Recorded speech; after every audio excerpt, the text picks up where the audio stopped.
Alrighty, everybody, welcome. Wow, everything's just invisible.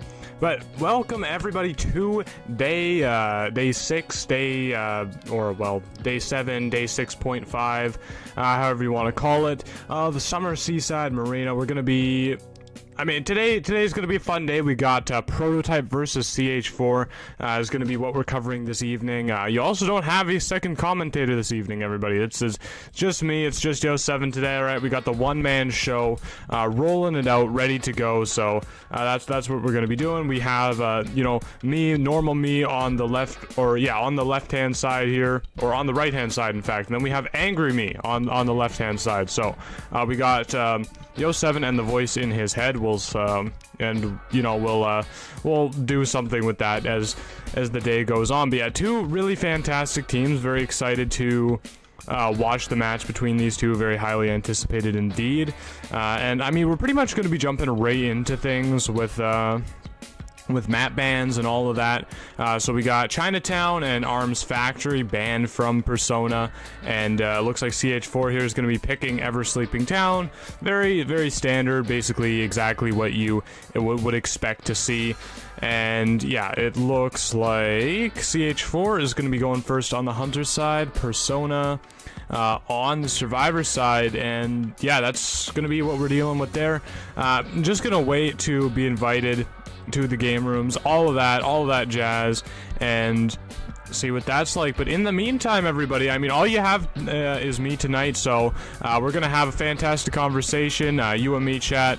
It's gonna be fantastic. So I mean, let me know what kind of characters that you guys want to see in all of the matches. I know Bloody Queen has kind of been thrown around a little bit. We've gotten to see a lot of the characters, a little bit oddball characters that people have been requesting. We've seen like Geisha, the Dream Witch, all that kind of stuff. We've seen multiple Mad Eyes, everybody. We have seen a lot of Mad Eyes in this tournament, like 3 Mad Eyes games, which is kind of unbelievable when you think about it. But we have we have seen a pretty good chunk of that character. Still no Bonbon yet, unfortunately. You all know how much I would absolutely adore to see a Bonbon, but no such luck for me today. We're gonna just be kind of having, or well, maybe we'll see luck for me today, but no such luck for me as of yet. So I mean, we'll see if maybe today one of these teams decides to win over my heart here and play that Bonbon, that guard 26, that we all know that I would just love to see. But yeah, with that being said, I mean, we've already gone over all the things. We're on a pretty significant delay here, so I guess I'll see the responses that you guys have, in about 3 minutes, or roughly around that time. But yeah, I hope everybody is excited. I hope you're all healthy, drinking water, staying hydrated, making sure that you've eaten properly, taking good time to take care of yourselves, been outside, smelt the flowers, all of these, all these good things, making sure that your mental health is up there 100% as we get prepared here. I thought we were going to be honestly right into the matches, if I'm being honest with you, everybody. Like, I really thought that we'd be going straight away, but it looks like we actually do have a little bit of buffer time, so I guess that's going to be happening. If I had to hedge my bets here, I would probably say that we're mostly going to be seeing a lot of meta picks coming out.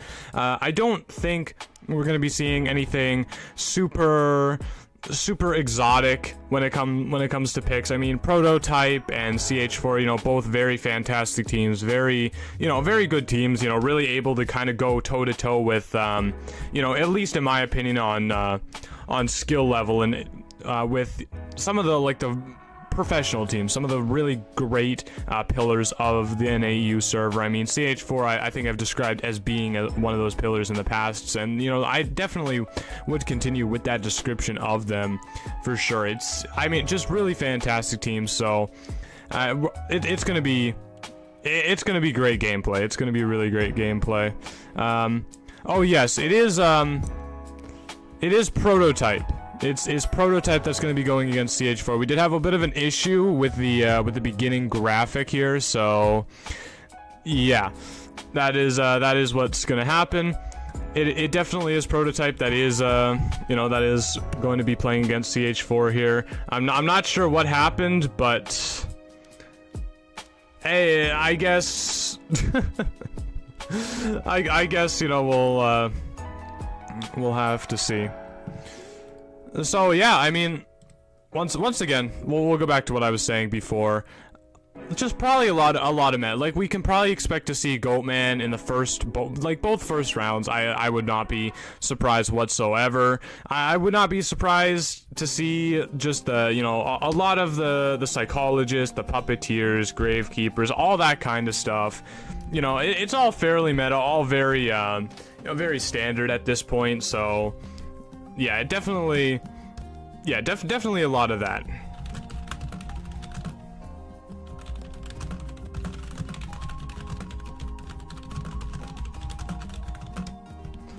Yeah, there we go. I don't have the luxury of being able to hand things off anymore. Will I type a quick message in the staff channel on the Discord? So you might hear me go silent a couple times, just you know, for the future reference. That is definitely what I'm doing. But I mean, yeah, let's make sure to show some support in the chat as well. I know I'm seeing a lot of the picks that you guys want to see. We're seeing definitely batter would be really fun. I've said this before, on the first day, one of the best batters I've seen in so long had come out, and they got a really remarkable forced survivor escape with that. So you know, that was fantastic. So you know, batter would of course be fun.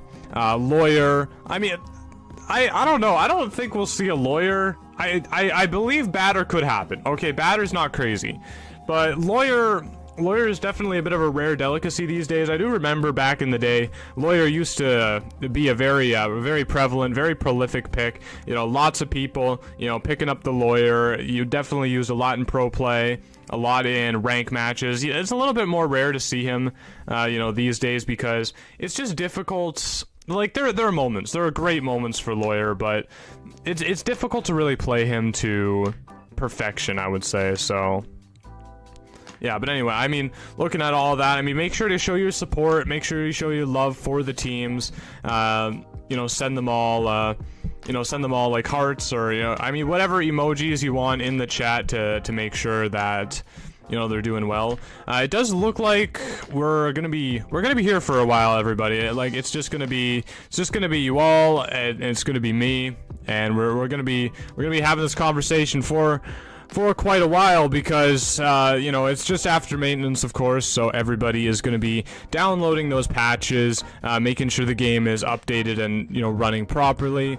And of course, you know, we can't start before that has happened. So I mean, that's going to be going on, hopefully for not too much longer. Of course, today was just a hot fix, so there isn't a whole bunch of stuff to download, but I mean, of course, it does still take some time, and it looks like the game room is filling up now, slowly but surely, so hopefully we'll get into the first matchup sooner rather than later, because, you know, of course, we want to see as much I-95 as possible, and a lot less of Yo7 just yapping with Angry Yo7 over here, that we haven't heard from Angry Yo7 yet. Maybe we'll hear from him. Maybe we'll hear from him later. He's, you know, he's a bit wild, but yeah, we're starting to see that flooding into the game room, so that'll be great. But yeah, I'm seeing more people saying that they want, or what they want to be picked. So I mean, we got Puppeteer, Nayad, Lucky Guy. I mean, we actually seen a lot of Lucky Guys in matches. Very surprising pick rate. Female Dancer, another one saying Nayad, Axeboy. I would love to see an Axeboy, honestly. Axeboy would be really fun. We've seen a little bit of Axeboy, not a lot. Not a lot on like Call of the Abyss. We've seen him a couple times, you know, in the more local NAEU tournaments. We've seen Axeboy maybe just a little bit, and he's definitely a really fun character to come out when he does come out. It's just so difficult as Axeboy these days. You gotta, you know, bring in those flames at such a perfect moment, and there, I mean, especially with Flywheel now, you know, back in my day, we didn't have Flywheel to actually counter the the fireballs, so you really had your item and that was kind of it. So there wasn't this thing that a lot of characters could do to really counter what the Axe Boy was having in his plans. Yeah, I mean, we're seeing entomologists. I mean, Z's would definitely agree with that for sure. I mean, we have seen a couple of entomologist picks, so you know, it has happened. I mean, we'll see if it happens again. But yeah. Oh yes, 2 Yo7s put together. Would it be Yo14? I'm not sure. I'm not sure actually. That's a good question. I mean, we could just pretend, you know, the individual to the left here. It's not, you know, it's my angry cousin. It's like hi or hello 5 or something like that. You know, he's part of the family, but he's like the rowdy cousins that you know you bring around maybe once every year for Thanksgiving or something, and you know, you just. That's enough. That's everyone's had their fill. Everyone's had their fill of them. You know, one time, and then you know it's too much. Maybe they'll have a little bit more patience the next year, but you know it's one time is enough for most people. But yeah, I guess so. I mean, once again, I really do apologize for the delay, everybody. I really thought we were gonna go and get right back into the matches, but or right into the matches, not back into the matches. We haven't been into any matches today, unfortunately, and hopefully we'll see that changing in the future. But you know, of course, like I said, we gotta make sure everybody has the time to download all of their stuff, and you know, make sure everything is running smoothly, because you know sometimes things can get really buggy after maintenance. You know, it does kind of happen even before maintenance as well. One thing I've noticed that's happened to me a little bit recently, I'm not sure what it is. Sometimes when I'm playing matches, I just like get a total like freeze. My game just freezes for like 2 seconds, and it's really painful because it always happens when I'm trying to do just something very specific, like some kind of crucial moment. Like I've had it happen before where I'm like playing my, you know, my signature, my fantastic guard 26, and try to pull out warp, try, you know, set the warp up, the warp's ready to go, then screen freezes. I walk past the warp, you know, all the way back to where the other side of the warp basically is by the time the screen unfreezes. So I was like, okay, well, that I'm glad that was useless. I'm really the real fantastic there, so you know, that's great. I've actually, speaking of guard 26, concocted a very disgusting build for him. I've started actually bringing guard 26 now into matches with trump card, or yeah, not trump card, yeah, trump card insolence and warp first trait, which is weird. It's a weird build, but it really does work, at least for me. It's inspired me to do a few other weird builds. Like I'm considering doing a whole YouTube video on just playing just really unconventional, wacky hunter builds. So, you know, that is how it is. Oh no! Yap7! Don't call me Yap7, guys, I promise. I'm so sorry. Oh, I'm so sorry. But yeah. I mean, it's Yo7 and 70Y. You know, one of the things that started happening recently is people have started misspelling my name as Y07 instead of Y07, just to tilt me. And it's happened on multiple occasions, and I get so sad because, like, come on, man, you know, it's 3 letters, it's not really that hard to get right. It's not even 3 letters, it's 2 letters and a number, alright? Like, come on now, everybody. It's very painful. I don't even know why it, like, because it definitely doesn't autocorrect to that, I wouldn't think. Like, I don't know what a Y07 is either. I mean, like, a 07 is a thing, so maybe it's like a Y. I don't know. I don't even know, everybody, but that is something that's that started to happen kind of recently. I'm not entirely sure why it ended up that way, but you know, here we are, and that's just kind of the way the cookie crumbled.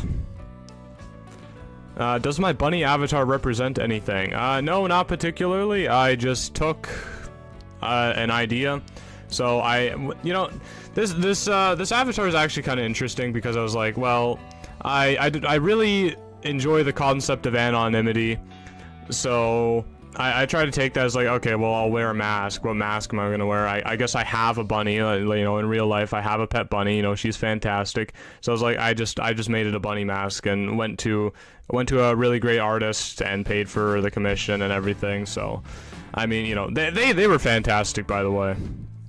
You know, I don't remember exactly.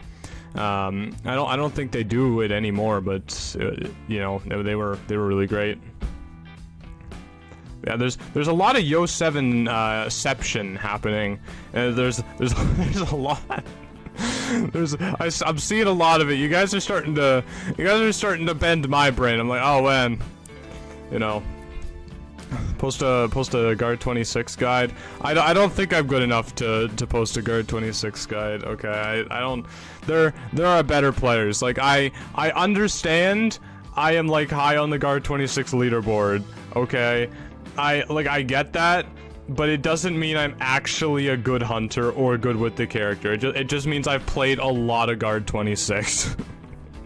Okay, that like I don't even remember what I am right now. I think I'm like, well, as of ranking this morning, I was 10th, but we'll see if I get knocked down a little bit. But that, you know, of course that doesn't mean you know, I know all there is to know about the character. I'm sure there's guard 26 players that are, you know, significantly lower in character points than me that are much better at the character than I am because, you know, they just, you know, they're just better hunters in general than I am. So, you know, it's not always badges that are equivalent to skill a lot of the time. A lot of the time the in-game statistics are not super accurate when it comes to skill. You see that a lot with win rate as well, you know, characters or players sometimes that have really low win rates end up, you know, just being really fantastic players, and the low win rate is a result of something else, you know, doing whatever it is. So, you know. Yeah, Yap7. Okay, everyone's just spamming Yap7. I'm sorry. I don't want to be quiet. I don't want to leave you all in silence. You're gonna be scared. It's gonna be terrifying. It's gonna be horrible. I don't wanna. I don't wanna do something like that. It looks like we're just waiting on one more player, and then we can finally get into the matches. I can have at least something to yap about. Like I said, for anybody just joining us, we got Prototype and CH4 facing off here in the first game. We're going to be seeing CH4 on the Hunter side, Prototype on the Survivor side. I was going to call it Leo's Memory. It's definitely not that. It is Ever Sleeping Town, so, you know, that is, that's what that's going to be. Yeah. Do bunnies actually eat carrots? They eat like the top part. They eat the top part. That was one of the things that I learned when I got a bunny, actually, is the fact that, you know, the orange part of the carrot, they don't actually really eat them. They eat the top part, like the top portion, obviously, because that's what's sticking out of the ground. But otherwise, like the orange bit, no, they don't do that. My rabbit in particular, she really loves blueberries and like organic green, very specifically organic black kale, and like she'll eat other kinds of kale, but that specific kind of kale she really enjoys. So I mean, you know, of course that's what we have to buy her because she likes that one the best. So, you know, the things we do for you know, the things we do for our pets, you know, obviously, you know, we really love them, so, you know, definitely go quite a bit out of my way for her, but you know, that's neither here nor there. Oh no, don't say that. Don't say that's what the point of the mask is. I promise. Don't peg that on me. Oh gosh, that's terrible. Don't even put those words anywhere near my mask, okay? I promise my mask is just there for aesthetics. There's no deep meaning, okay? It's just how it is. But yeah, I mean, we are just once again still waiting for that for that last player to come in here. Hopefully will happen soon. We'll get to see some gameplay. Like I said, probably just gonna see a lot of meta stuff, you know, steering the conversation that has gone somehow over to my personal life back to ITV. Gosh, I really am like a king of yapping, aren't I? Like we're going on here and we've just been talking for, it's gotta be like a solid 20 minutes at this point, of me just going on and on and on about, you know, whatever it is. So, I mean, hopefully we get some gameplay here soon.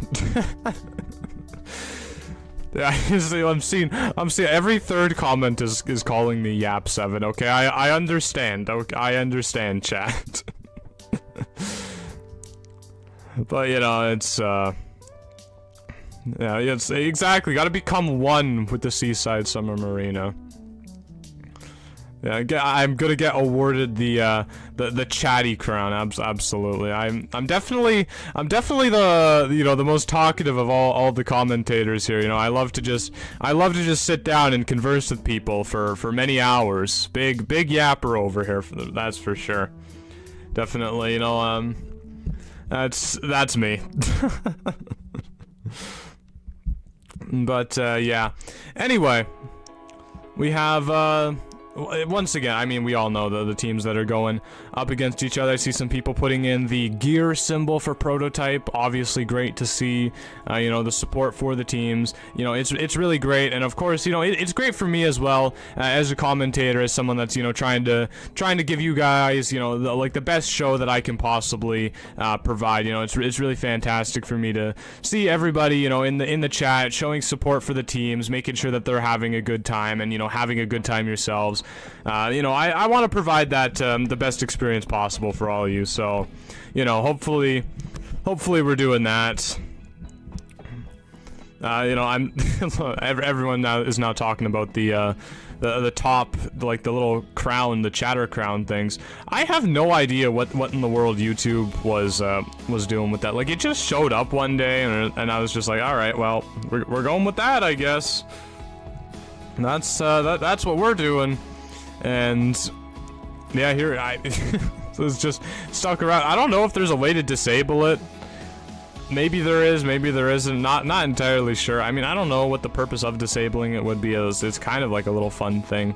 I do wish it maybe like kept experience or something cumulatively over time. Although I guess I'd probably make it so that, you know, some people would just permanently have the crown. So maybe it is better that it starts off new every single time, but we'll have to see. I'm gonna actually ask what's going on, and just, you know, see if there's any extra delays happening on top of just you know, the patch notes and stuff. I mean, no, just the updates. All right, well, gosh, I mean, it's definitely been a long time to download the patch notes. I have to tell you, everybody, because I mean, we have been here, we've been hanging out here, you know, chat. We've been hanging out for about 20 minutes now. Yes, I would have guard 20. I don't know if I would have guard 26 as a pet. Like, if he was created as a hunter pet in the game, yes, I would absolutely buy that on the spot. Initially I was thinking if someone created like a miniature, you know, living robot thing and like gave it to me, if I would keep it as a pet. And I was just thinking, like, I mean, I don't know if pet is the correct word to use for that. Like, I don't know. I would like, I would try to be friends with him, that's for sure. I mean, guard, he probably wouldn't care, bro. Guard 26, I would be the survivor in game that just gets like a 2-second down because I'm like, no, guard 26, I want to be your friend, and then he just kill me in cold blood. That would probably be how that happens. But you know, dude, I would love if guard 26 got an Arnold and Puppet skin. That would be super fantastic. I mean, everybody really loves the Arnold and Puppet Clown skin. It's just a really cute, silly skin. I cannot take that skin seriously. You know, whenever someone is using the Arnold Puppet skin for Smiley Face in one of my matches, I'm like, oh, it's adorable. And then I get terror shock trying to roll over a pallet, trying to be like, just super disciplined with it, and then gambling wrong, and then everything goes downhill, you know. But yeah, that's just how that goes. Yeah, a lot of people see a lot of people wondering what CH4 stands for. I don't actually know. No one knew. There's a few teams that you know, when putting in applications, they only gave acronyms. They never gave like a full name, and then just no one ever asked. So we just kind of went with that, you know. And at the end of the day, yeah, at the end of the day, it isn't a big deal. Can you know, really call them by whatever, and sometimes an acronym does just work better than you know, the whole name there. So, you know, I mean, it could be fun to do a giveaway for whoever has the most crowns, or like the highest crown value in the chat. I don't know, what should we do as a giveaway for that chat? Like, if I was to give away something for being like #1 chatter, however you even attain that, I don't even know how you attain that, so I'm sure people are gonna like try to game the system somehow, but however you attain that, what should I give away for that? Like, if I were to do a giveaway, what would be the prize to give away for something like that? And here's the part where everybody just says the most expensive item in IDV, just, you know, on the off chance, oh, maybe he'll actually do it. I'll have a chance at winning that. I don't know. I mean, maybe it could happen. We'll have to see. Yeah. Opinion on Eli saying that Barmaid is a bad survivor to go against Hermit. I could see it. I don't know all the interactions, I think. I don't know all the interactions. I could see it if you're like Barmaid, kind of just decoding, and you take the damage, and then you get the drink, and then maybe the Hermit puts the same, like, because obviously you have to go back to decoding. You can't just stand still for, you know, like 30 seconds. Well, it's not that long, but however long the Dovlin takes, like, you can't just... You can't just stand still for that length of time. So you have to go back on the cipher. You have to get more polarity. Like, that is forced. And if the Hermit puts the same polarity and gets another hit on your teammate, then, you know, obviously the drink... I think the drink gets canceled. I'm not 100% sure, but I think the drink gets canceled.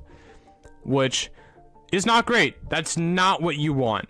So I feel like there is that, like, kind of counterplay that the Hermit has to it. Although, it does force the Hermit to share damage more. I mean, or you could wait to drink until they're on the chair, or something along those lines. Like, I could see the reason you would think that. Like, I can follow the thread of logic, but... I don't know. I still think she's alright. Like, there's counter, like, you know, all the things that the Hermit could do is, it can also be, like, countered. It's just not as good. Like, obviously, Meteorologist or Doctor would be better. Like, I mean, ain't no one breaking out Doctor, but, like, you know what I mean. You know what I mean, everybody, so... But, yeah. And it looks like we do finally have our 5th person in the match, so... you know, about 30 minutes in, we're finally going to be kicking things off, everybody, into the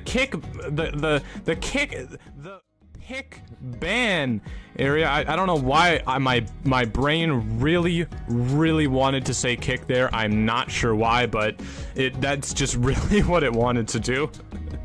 But you know what, oh well. We'll actually move into dissecting this here. So once again, for those of you that are just joining, we do have CH4 on the Hunter side, Prototype taking the side of the survivors, Archer Band coming out from CH4 here. Definitely, maybe looks more like an opera singer. Every time I see Archer Band, I think opera singer, because, you know, when I think about it in terms of like the Goatman, it's not game changed. Like, it could work against Goatman. Like, it could work against Goatman, but like it's maybe not the best. Like, at any day of the week, I would have Aeroplanist against Goatman over Archer. Any day of the week. So, you know, but it's not like I'm saying it's bad, it's just there are better characters that you could choose, maybe better characters that you could ban. But, you know, it looks like this hunter just really not wanting to deal with that.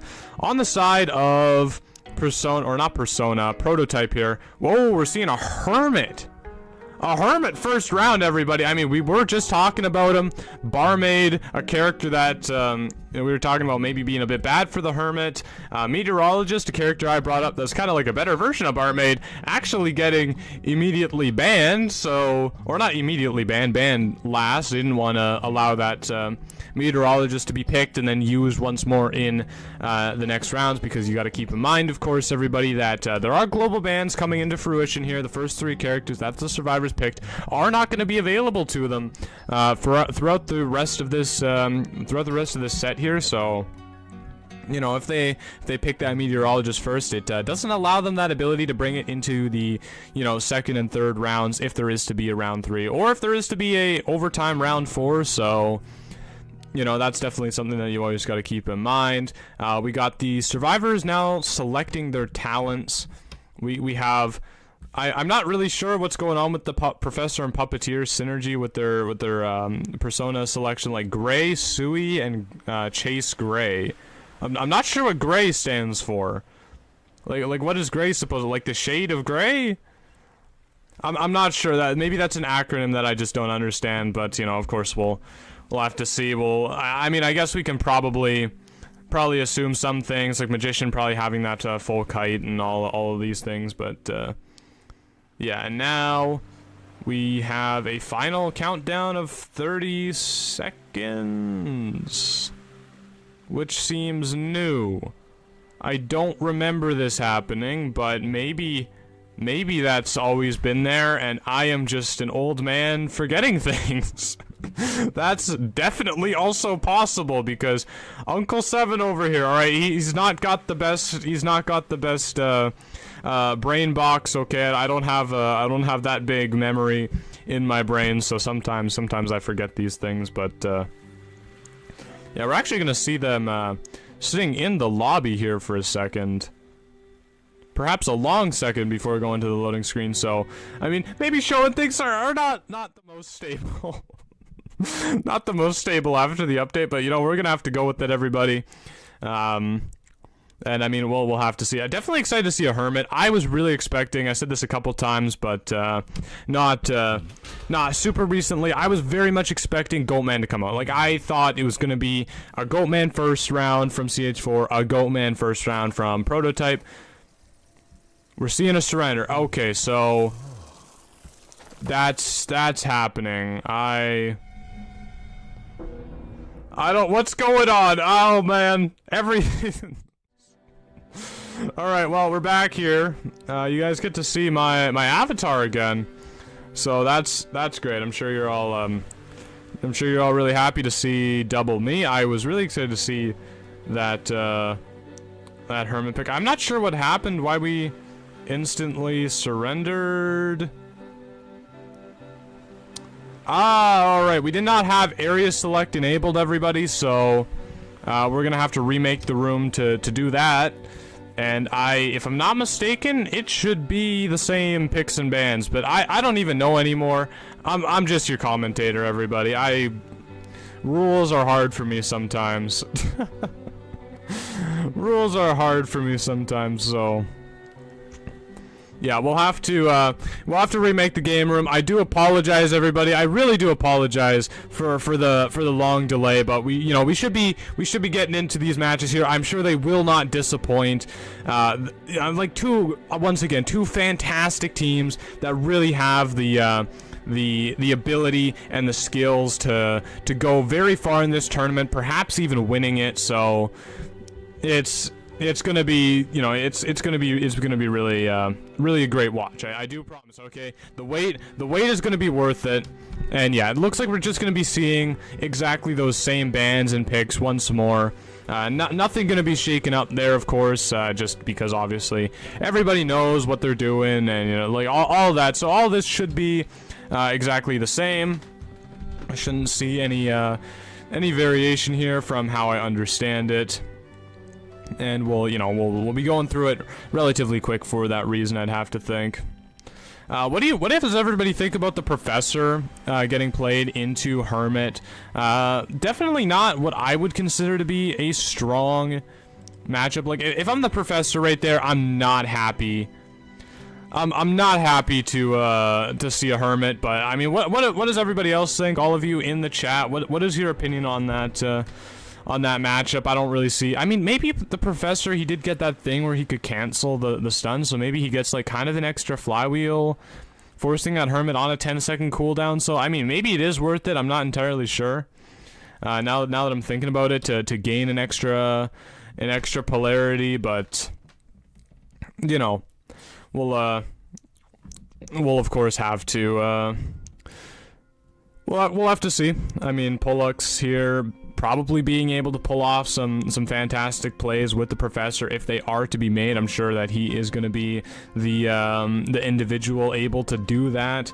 And of course, CH4's Hunter, if there's great plays to be made, I'm sure they're going to find it as well. Definitely, once again, two really great teams, and you know, it's just going to be a great match. You know, once we finally get into it, it's just going to be a great match, everybody. It really is.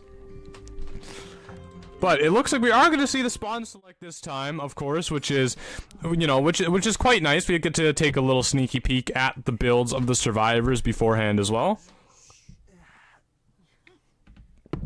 Oh man, taking a drink of water is it just creates such an awkward silence now. But, you know, I have definitely exasperated my throat slightly by speaking so much in such a short space of time. So we're gonna probably have many more water breaks like that in the future. I mean, make sure to keep yourselves hydrated as well. Everybody at home, definitely be sure to you know, get some water if you don't have some. If you do have some water, you know, take a drink. Make sure that you're staying on top of that. Very important. We are going to see that there is only one Tide Turner on the side of Prototype here, being brought in by the Gravekeeper. No one else has it.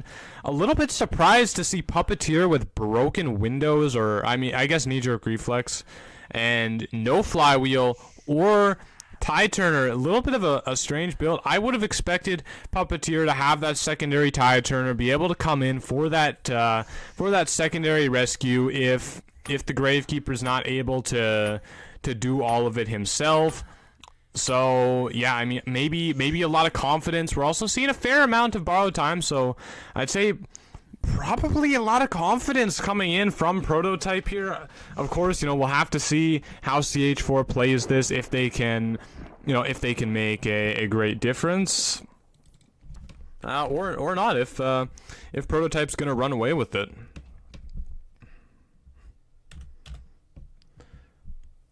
I just realized that the name on the overlay was wrong as well, so we've just gone ahead and corrected that.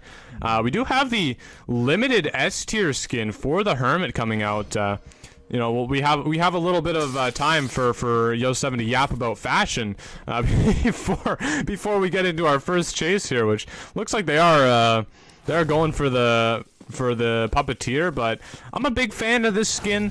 You know, it's good. I don't really like playing Hermit. I didn't really purchase the skin for myself, but it is a really nice skin.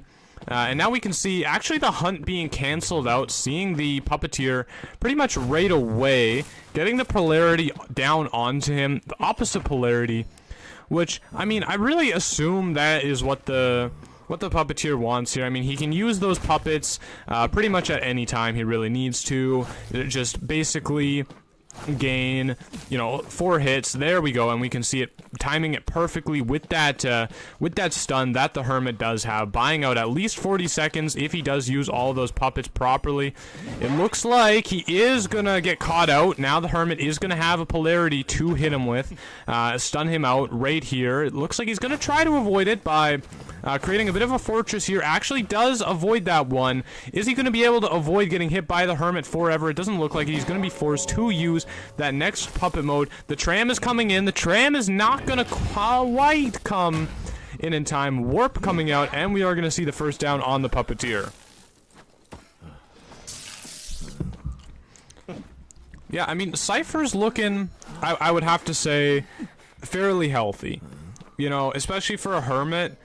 I mean, double 60%, 80%, all progressing because of that Hermit charge. So, I mean, it's pretty good on the side of Prototype. We see the Gravekeeper coming in, not able to be stunned by anything from the Hermit quite yet, just in that shovel form. Going to be knocked out of it, and we see the Hermit going in for a stun. I don't think it's going to be long enough to prolong the rescue before the Puppeteer does get a Terror Shock chance from it. Not going to happen, and the rescue is taken by the Gravekeeper at a perfect moment. They are doubling up a little bit at that window. Maybe a little bit scary. Gets the stun off on that Puppeteer. Tie Turner going to be activated, and now Puppeteer is going to run actually towards Corner House here, communicating fantastically with Problems the Magician that Cypher was going to be completed, so now it is safe for the Puppeteer to come over here, take their down, and now they are far away from any ciphers that are being decoded, everybody. So, I mean, Prototype, you may expect them to even just sacrifice the Puppeteer here. They may not want to go for this rescue, and the reason they may not want to go for this rescue is just Puppeteer's just out of the way. You know, he's gone. He doesn't allow the Hermit to really do a whole lot of pressuring onto the ciphers, but it doesn't look like they are going to come for it. Problems, you know, coming in, potentially just kind of he's thinking about it. I don't think he makes it there in time, even if he did come. Warp is going to be released on the side of the Hermit. Now we're going to see. Oh wait, that was not Problems. Oh, okay, I think that was Professor. I just got confused right there. Now they both their names start with P's, so. You know, I get a little bit confused sometimes. Actually being able to figure out where the Magician's gone, that illusion not really having the effect I think it was supposed to, and I mean, getting that free basic hit on the Magician is actually really huge, but missing that polarity is also really fantastic for the Magician. Misses the second one as well. Now only one to work with. Tran has arrived. Magician is not going to take it. He's gonna pretend. He's gonna fake it out. Actually go all the way around, forcing the Hermit here to really take a long way around, getting his steps in. The trail almost even disappearing on the side of the Magician. Now we see him. He's going to make a round. He's going to be able to make this window a second time. Actually, uses the illusion, everybody. Uses the illusion to block one of the charges. That is fantastic. I've never seen that before. Just using that to create a barrier, not allowing the CH4 Hunter here to get any sort of leverage on him whatsoever. And now going to be forced to change targets. Going to use the orb, go upstairs. Not quite enough to get onto the Gravekeeper. Going to use that shovel now, dropping down, and going to go right back to where Problems just was, into that graveyard. I'm sure the Hermit probably not happy to be seeing the graveyard once again so early. Actually getting both the polarities. It's not going to be enough to stun him in time. Now the next polarity is going to be ready in about 5 seconds. Probably going to be able to get it. I don't really see what the Gravekeeper can do here to kind of stall out time, but the ciphers are looking fantastic. Even with two survivors remaining, not exactly what you want to see from Prototype. I'm sure they would really much rather have a third survivor decoding right now, but they have two ciphers pushing 100%, both at 95, 97, and now we got this third one here, 90, creeping in. The one problem that they do run into is one of these final ciphers is in the graveyard, so they're going to have to solve that problem. But it's a manageable problem to solve. Magician still has a wand. Professor, of course, still has those scales. We see him coming in with the limited S tier as well. We got double limited S tiers in this match, everybody. Yep, using that to block out a polarity, I think. The second polarity is going to land. Going to use an orb. Going to miss the orb, actually. Going to get stunned by it anyway. A third orb coming in. It's going to be an after half rescue. Gravekeeper being left on this chair for a lot longer than he needed to be. And now, I mean, the last ciphers are being pushed. The last ciphers are once again being pushed by the survivors, but I'm not sure if it's going to be enough to get a draw. I was originally thinking this was going to be a drawn position, but I mean, lots of orbs being stacked up on the side of the Hermit once again. Going to be able to get that rescue, but the Gravekeeper is taking the farm. And now, that is going to be an elimination. A very easy, soft elimination right there. We can maybe expect the Professor to just go try to pop that Cypher in Graveyard. Allow the Magician many chances to get out of this game. Looks like that's not what they're going to opt to do. Professor just making the rounds one more time, actually doing a fantastic scale, getting the Hermit to actually swing into that, and now up goes Problems to the second story, working on that last Cypher. That's 90%. Look at the Cypher progress they've had in this match, everybody. Like, I just want everybody to appreciate everything that's going on. We have 99, 97, a pallet stun on top of things, and a 65. Look at all the decoding. They have almost decoded as much as they possibly can in this match. The tram coming in at the worst possible time for the professor. Probably not what he wanted. Yeah, because now the charges are going to be able to be used. Vaults over the pallet a little prematurely. Gonna get hit here. This might be a forced survivor elimination, everybody. Right at the end, you know, the Hermit managing to claw back just enough ground to put the survivors in a tough enough spot that he might be able to scrape a forced survivor elimination out of this.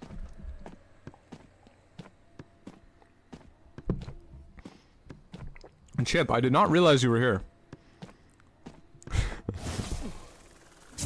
Oh my goodness. I am, let me tell you, I'm happy to see you.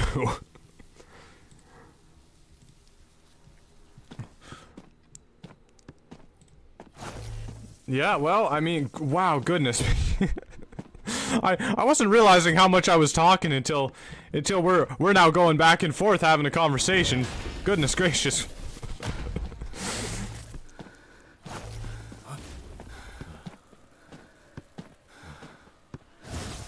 Yeah, well, you know, I've developed to be good friends with the voices over the years. I just gotta say, you know, we get each other, okay? The voices get me like nobody else, but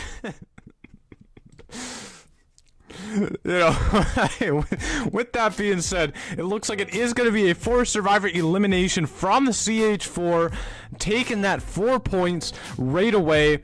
Not allowing Prototype any points onto the board so far, so, you know, Prototype now being kicked over to the Hunter side, gonna have to perform perfectly to, you know, keep things even in this first round.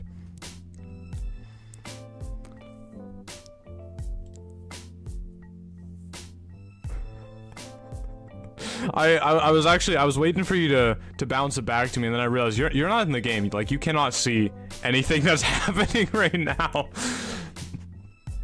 Okay, well.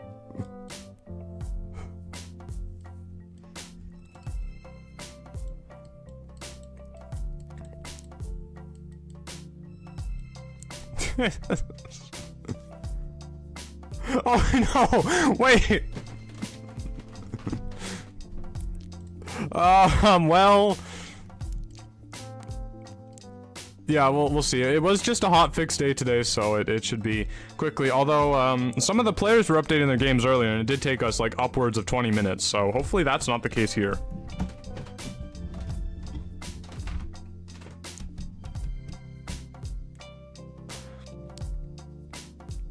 Yeah, I will. I'll have to screen share so the bitrate of the stream will go down. Maybe a little bit, maybe a lot. We'll see. Hopefully we get it done in time. I can actually ask for maybe a little pause. We'll see if Kendricks will get mad at me if I ask for that.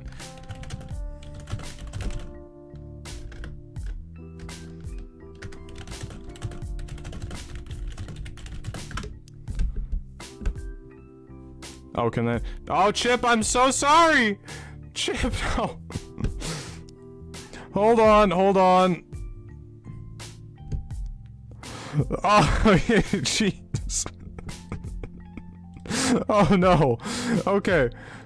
Okay, Chip, I think they can hear you now. Chat, you guys hear me? Hello? We'll see in a minute from stream delay. Okay, oh my gosh. Chip, I'm so sorry. I am so sorry.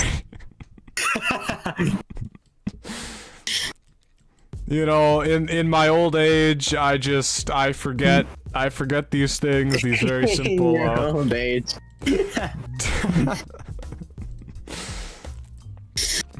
Yeah, well, you're here now. The people can hear your beautiful voice.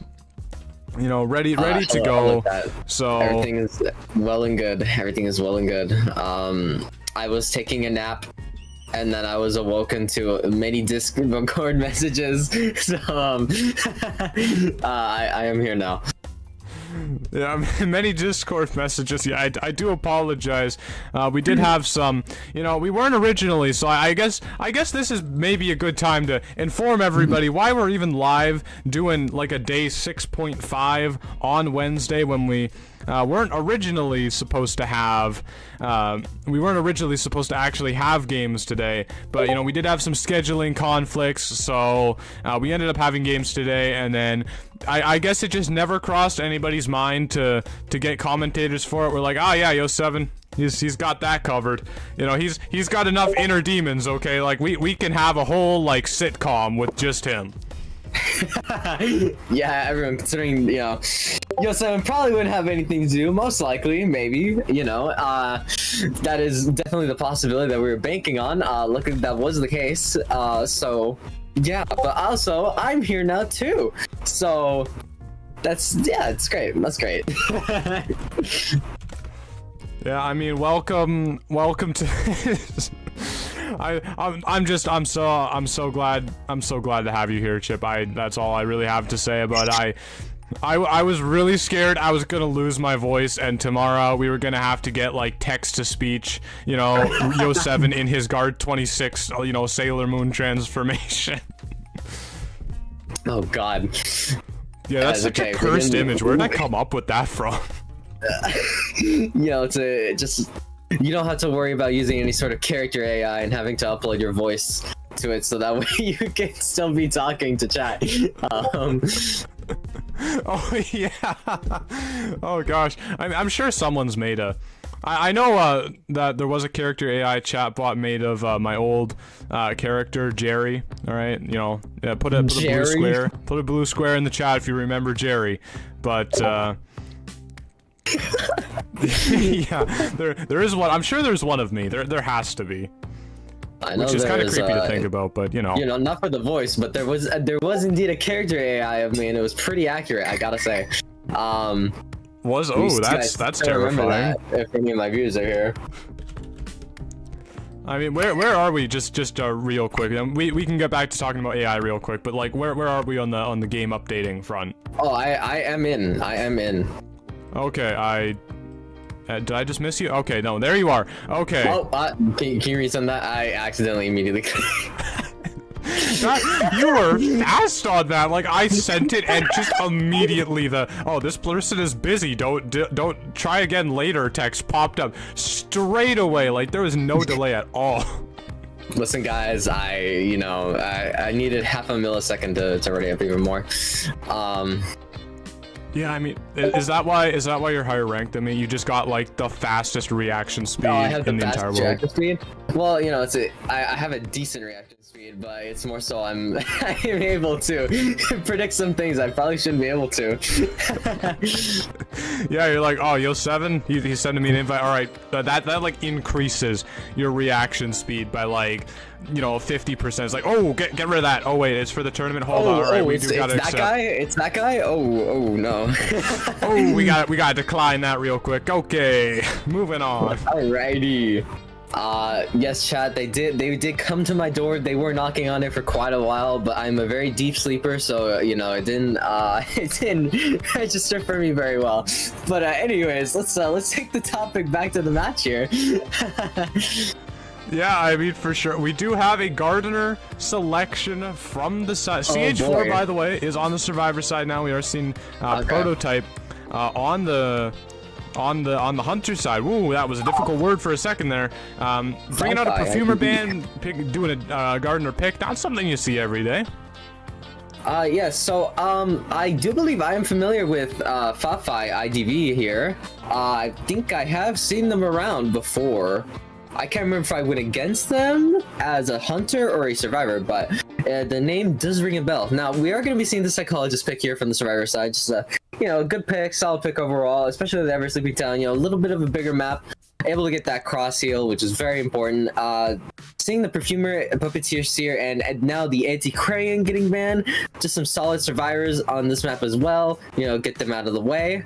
But the survivors still, have some strong picks they can choose here. Looks like they're going to be going for the mechanic.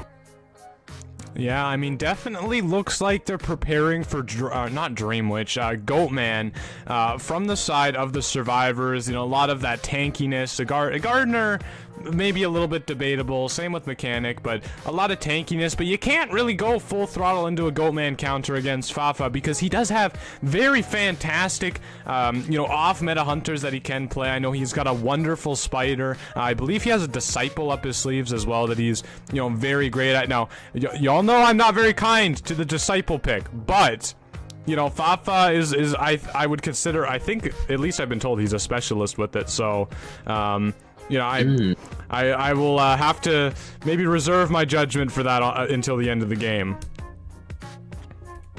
Yeah, Survivor's gonna be picking their talents here. Okay, they just confirmed them now. Eversleep Town, obviously, definitely a better map for hunter choices. You know, is not the brutal experience that other maps can tend to have, and we are going to be seeing the Wu Chang coming out to play. Oh boy, I'm getting flashbacks to the other match where we had the Wu Chang. This is going to be exciting. Chip, I think we gotta get you to commentate the finals because something about you makes the Wu Chang appear. Something in your bones, deep within inside you, is bringing out that pick, and I am all for Apparently it. I manifest it whenever I'm around. So yeah, getting the Wu Chang here on Ever Sleeping Town. You know, Ever Sleeping Town is a very open map. Wu Chang is able to get those teleports off very well. Not too difficult. You know, if he's in white form, he's got a bit of presence. He does have the speed boost to be able to utilize. Now, Gravekeeper gonna be having the Tide Turner. Gardener gonna be having a fly build. Nothing too crazy. Mechanic with the Kite build is gonna be bringing that out just to survive a little bit longer if she gets into chase, and the Psychologist bringing the second Tide Turner and a Broken Windows. Yeah, I mean, definitely fairly standard, I would say, Persona builds from CH4 here. Bringing in a double borrowed time, not a whole slew of borrowed time. You know, we've been seeing a lot of borrowed time in the early round, and we've been seeing it maybe a little bit more in tournament gameplay as well. You know, as the game, you know, goes through that phase, as the pendulum of balance starts to swing ever so slightly back towards the survivor's side. You know, we're seeing more and more of that borrowed time be brought out from all of these players, and I mean, you know, maybe taking it back to basics a little bit from CH4 here. Yeah, you know, before you really never see anyone bring anything else other than Broken Windows, but lots of people nowadays, you know, with the meta shifting and everything for the survivor side, it is becoming more and more common to see, you know, less of that borrowed time and more of that strong chase, especially for the weaker characters that don't have abilities to be able to transition super well. We are seeing that on the Psychologist, of course, being a character that doesn't have anything to kite with, just the extra hit tank that she has, and you know, Mechanic being just a slow vaulting, slow pallet dropping character who just, you know, her main value comes from the doll. Yeah, I mean, and I think the Wu Chang pick here maybe being very smart because he's a character that feeds on presence, and we've seen, whoa, what is going on with the Persona? We only see detention here. I need to quickly look at this. Okay, so gonna be running the Impulsive here, full points on Berserker, so it looks like they're gonna be going for a chair stuffing, what a great umbrella! style. And avoids the doll as well, getting hit on the Mechanic. Not actually going to be going for a hit on the doll, is going to be trying to finish this chase out. Let's see if this Impulsive is going to come into play here, and is going to be able to down this Mechanic. It is! Is going to be having that down so quickly. Going to be bringing this Mechanic over to this chair, and probably teleporting to that doll and downing it with the big hitbox from White Form. Let's see. I mean, I don't think that doll's going to be able to survive for very long. I mean, maybe they will be able to get away with keeping it because... Yes, it will be. Maybe? Yeah, it looks like he's not really in much of a position to go for it, although that doll's not going to be getting any decoding anytime soon. Yeah, the doll's going to have to waste some of its time and have it to transition over to a Cypher machine, but in the meantime, we see here that our Wu Chang is going to be cutting off the Gravekeeper early from the rescue. It looks like Mechanic's actually going to be trying to save herself before half. Is she able to make it with the doll? She does! Oh, did she? I think so. I feel like for half a second, I do believe she made it to half. It's very close. I mean, we'll have to wait to see. And she's gonna be going down yet again so quickly. Oh my god. Okay, let's see if she did save herself before half or not. I don't think she did. I mean, here is the moment of truth, Chip. Going into the chair, will she blast off? It doesn't look like she will. Oh my god, she got it! She just got it before half. Incredible. So, dull value actually not coming from the fact that they were able to coach ciphers. No, it was the fact that Mechanic was able to get herself before half. Yeah, That is incredible. Flywheeling the charge attack, but still probably going to be getting hit at this window. Yes, very unfortunate. You know, Wu Chang's attack recovery is actually decent quick after the charge attack, and you know, he did get some hitbox adjustments, which makes his life a little bit easier. Yes, he did. Oh, I believe it actually, maybe it was just mostly to the black form. I think it was just black form, but still, either way, Mechanic gonna be going down here yet again. Is going to be dead now. Because she was already on chair, right? Yes, she was already on chair, so taking down that bot to remove Tinnitus, I think. Yes.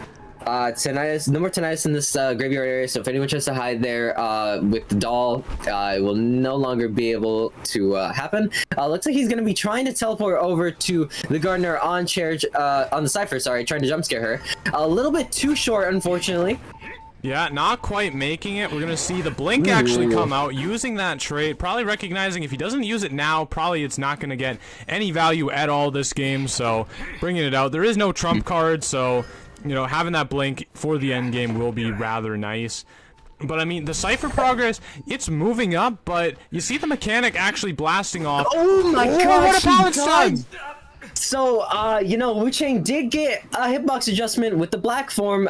Charge attack and normal attacks do have a bit of a bigger hitbox, but Gardner was able to dodge that, flywheels the bell, and now this Wu Chang is just stuck using teleport for this chase.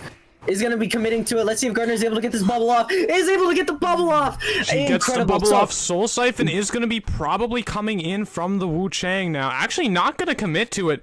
Going to look to just get a normal hit, and he gets it, disrespecting that palette in the most hyperbolic of language, and gonna be seeing the Gardener on the chair right before that Cypher ticks to 99. Yes, so it looked like before she went down, the survivors were going to try to have both the Cyphers 99, and we're going to pop them at the same time, try to have a, you know, a little bit of a mind game there, so the Wu Chang felt a little bit more safe with his down, but they were not able to do that in time. So this Wu Chang does have, you know, the possibility right now to stop this Gravekeeper from making it too much to the chair. But I do believe he will most likely be able to get this rescue off as long as he doesn't get soul siphoned here. Yeah, I mean, it looks like he's gonna manage to take that hit. And you know, the thing is, both of the survivors that brought borrowed time in this match are gonna be the survivors using it. Yeah, so a bit of luck coming out from the survivor side here. Both of them being optimal targets for the survivor team to be chased. Gravekeeper will be going down here, unfortunately. Did not make too much distance with his borrowed time. Is absolutely the best thing, though, that the survivor that was being chased was not the psychologist who doesn't have borrowed time. Gardner gonna be getting more value here as this chair is huge. Gravekeeper does manage to struggle. He does have 3 points in will to survive. He has 20% extra struggle speed, and we just saw the value that was brought in from there. Gardner gonna be getting another bubble hit tank. Gardner actually showing how great of a character she can be in specific scenarios. Yeah, Gardner just coming through as the MVP of this match. One random destroyed chair, misses the blink with the flywheel dodge, and the exit gate's gonna be open. This is gonna be 2 survivor escape. Wow. It looks like the Wu Chang's gonna be wanting just a bit more out of the survivor side, but both of them are out. And I mean, now we have to wait and see. Will he be able to, with no soul siphon use, will he be able to get back here in time? No, it looks like the Gardener will be able to get up. Haru will still be in the match here. She's gonna have to either get to that exit gate, fight for her life or the dungeon. Let's find out. Wu Chang is very close. She actually got in time. He actually got the pickup in time. Okay. So yeah, our Wu Chang does get the 2-man here. Yeah, I mean, Wu Chang's supposed to be slow in his black form. I'm not so sure about that. He really... Man, he's moving. Yeah, he was zooming over that whole map and actually got to that 50%. He was at the gate almost, so that's been crazy. Yeah, the tension movement speed coming in pretty clutch there to grab that Gardener before she was able to get up and do anything. It gives you movement speed? Yeah, it does give you movement speed. It is a 5% movement speed. Oh, wow, I did not know that. And this is why I am hard stuck tier 6, everybody. All right. Yeah. Coming off of that match, what are we thinking here?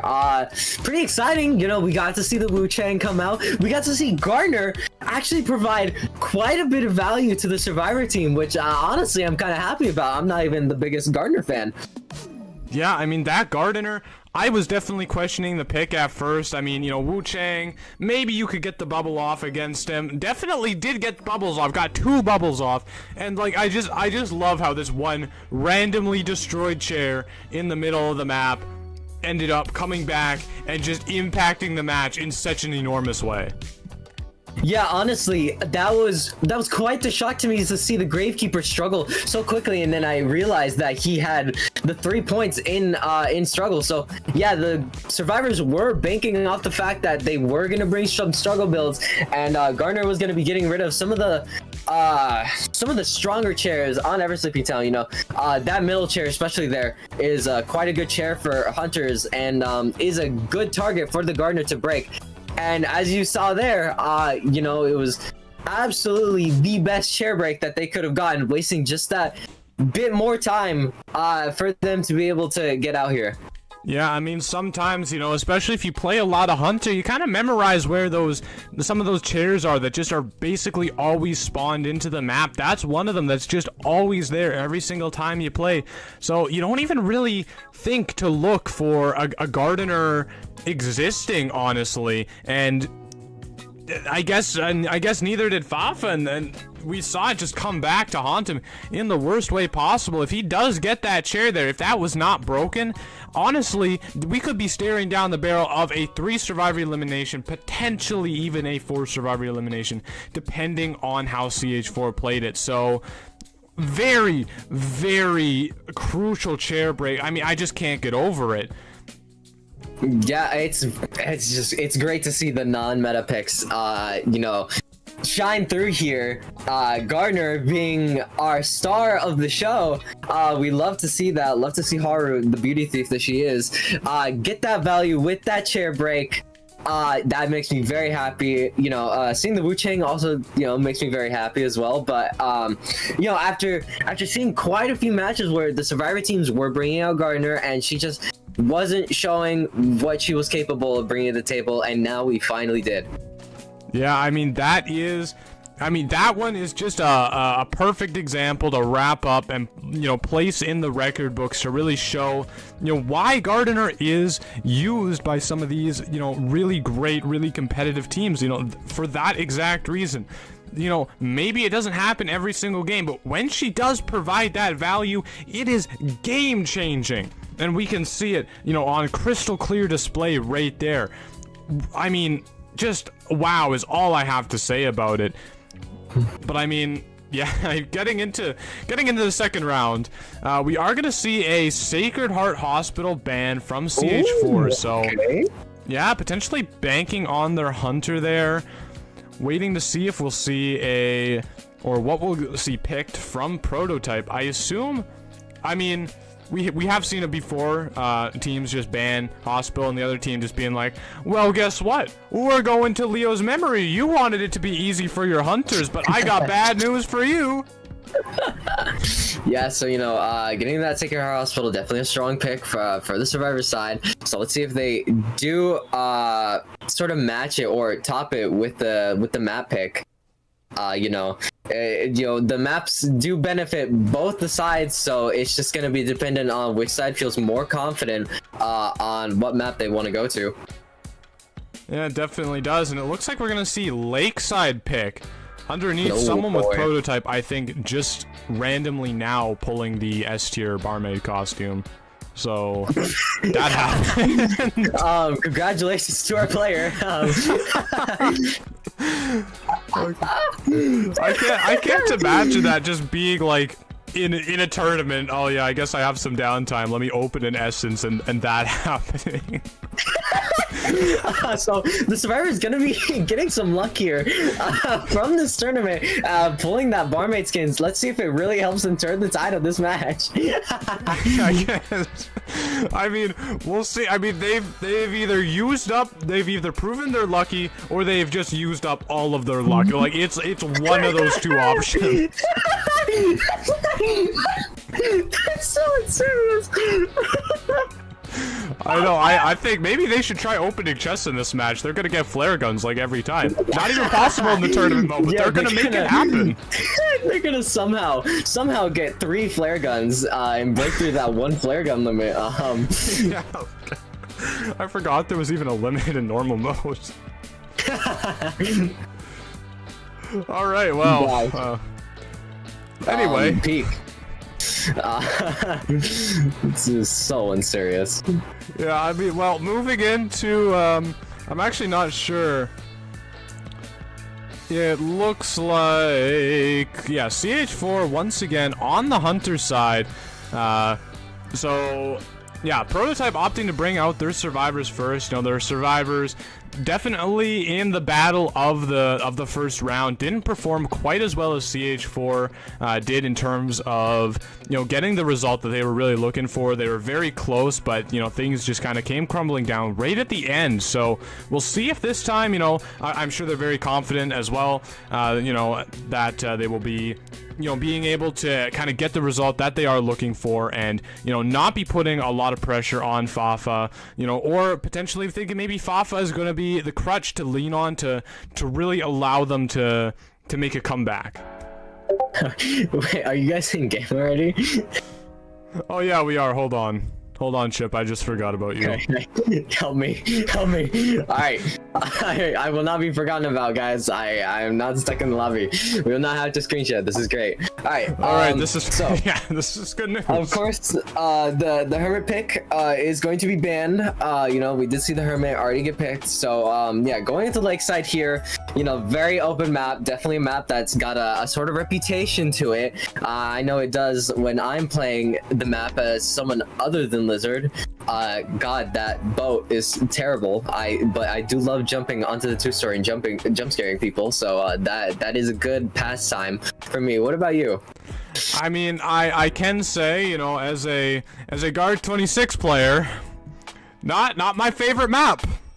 I love the map, but like playing on the map, maybe not so much. Like, you know, it's a great map to like go on, and aesthetically it's fantastic, and I play Opera Singer on here, and it gives me an opportunity to that, and it's nice. But you know, when I want to play Guard 26, there are better maps. There are better ones out there. You know, it's a little bit difficult. You know, quite a few areas that, you know, you're able to go up on. Tall walls, can't really see the survivors too well if you're trying to catch up to them, and lots of good transition areas, especially that, you know, that godforsaken boat that I'm sure all of us Hunter players have great memories and experiences with. I know I do. Oh yeah, nothing better than, you know, Survivor making a huge amount of distance, falling down one of the different I was gonna call them orifices. Maybe that's not the best way of putting it, but like one of the different exits to the top of the ship. Falling down one of the scrotums, even. One of the holes there. Sorry. Oh no.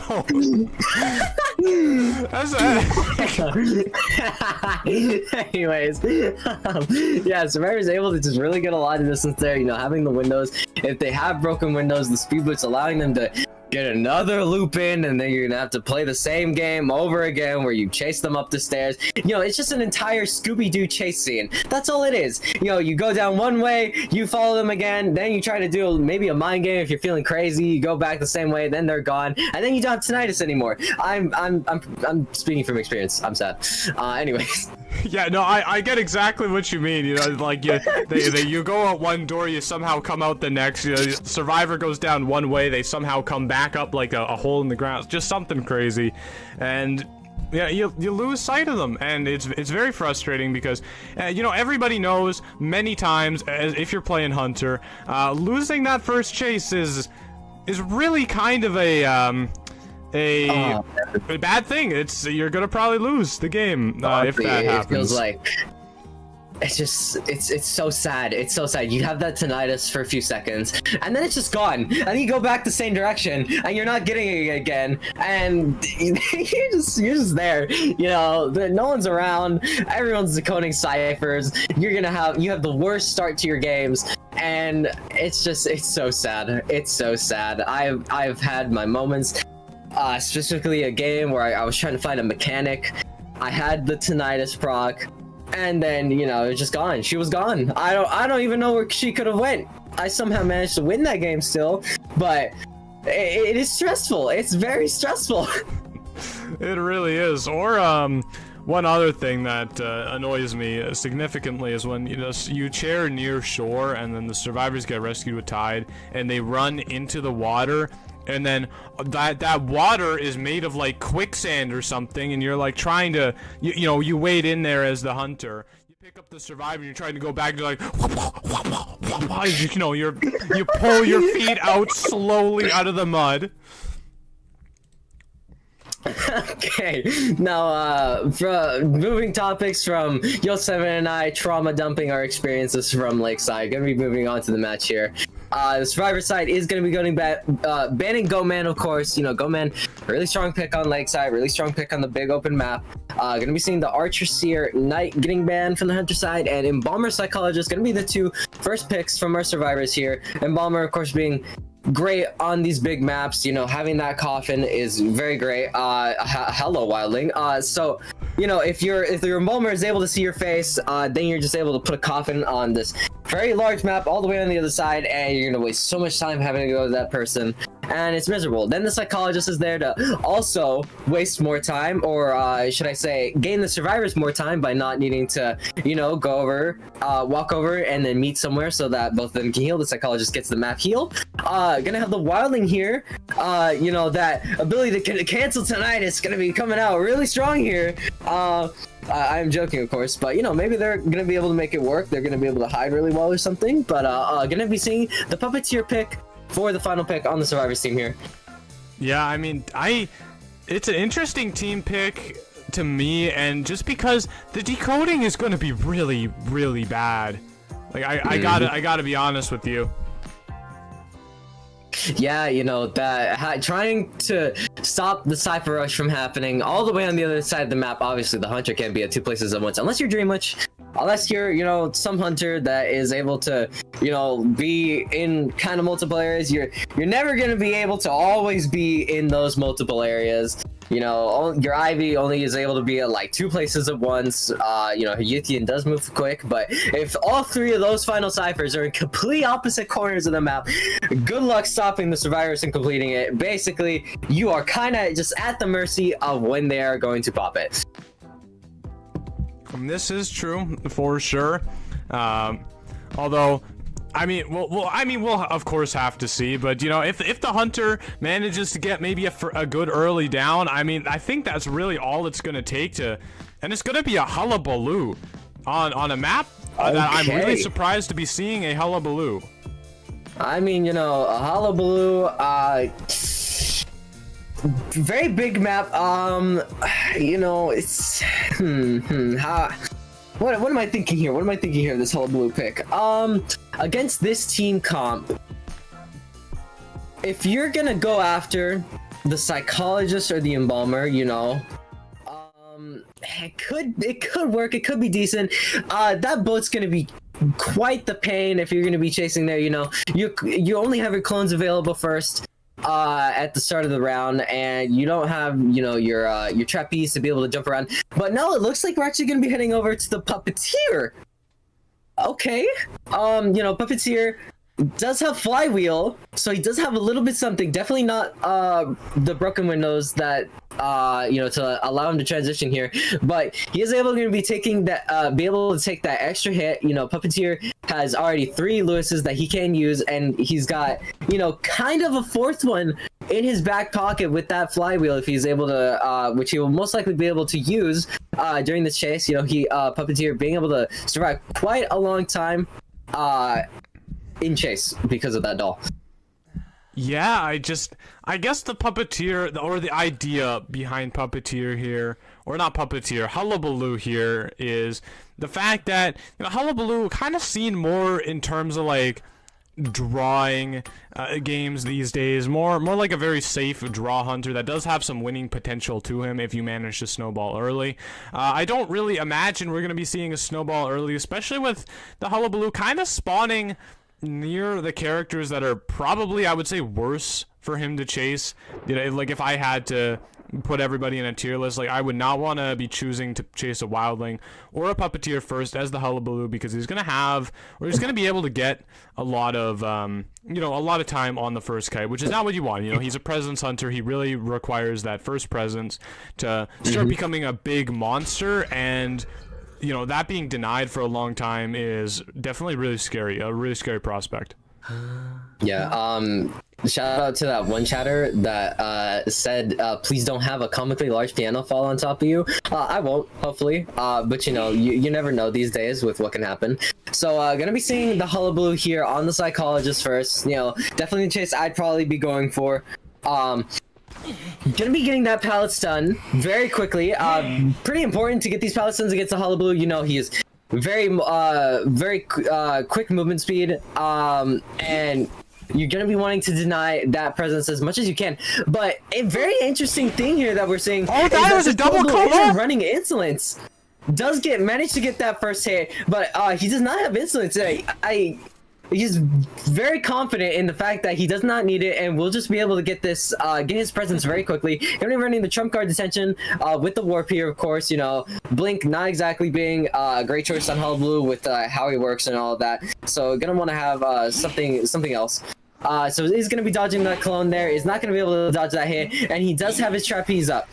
Psychologist is going to be able to play this pallet, just a bit, but he does have the trapeze up. So he will be jumping over this pallet, and it looks like she will be going down here. Psychologist and the survivor side taking the first down. Pretty quickly. The survivor, the ciphers haven't progressed super well. We got one completed, but because of the puppeteer and the wildling, we see the puppeteer, the wildling, gonna be seeing the other two ciphers, not gonna be quite done yet. Still gonna need a bit more time. They do have that decoding reduction. Especially that wildling. So gonna be seeing the wildling coming in here. Is actually going to be a hit off of his board. Let's see if this Hullabaloo is gonna be able to stop this rescue from happening. Does not stop it from happening, but does get very close. Wildling does manage to get his side turner off onto the Psychologist, and she will be surviving just a little bit longer here.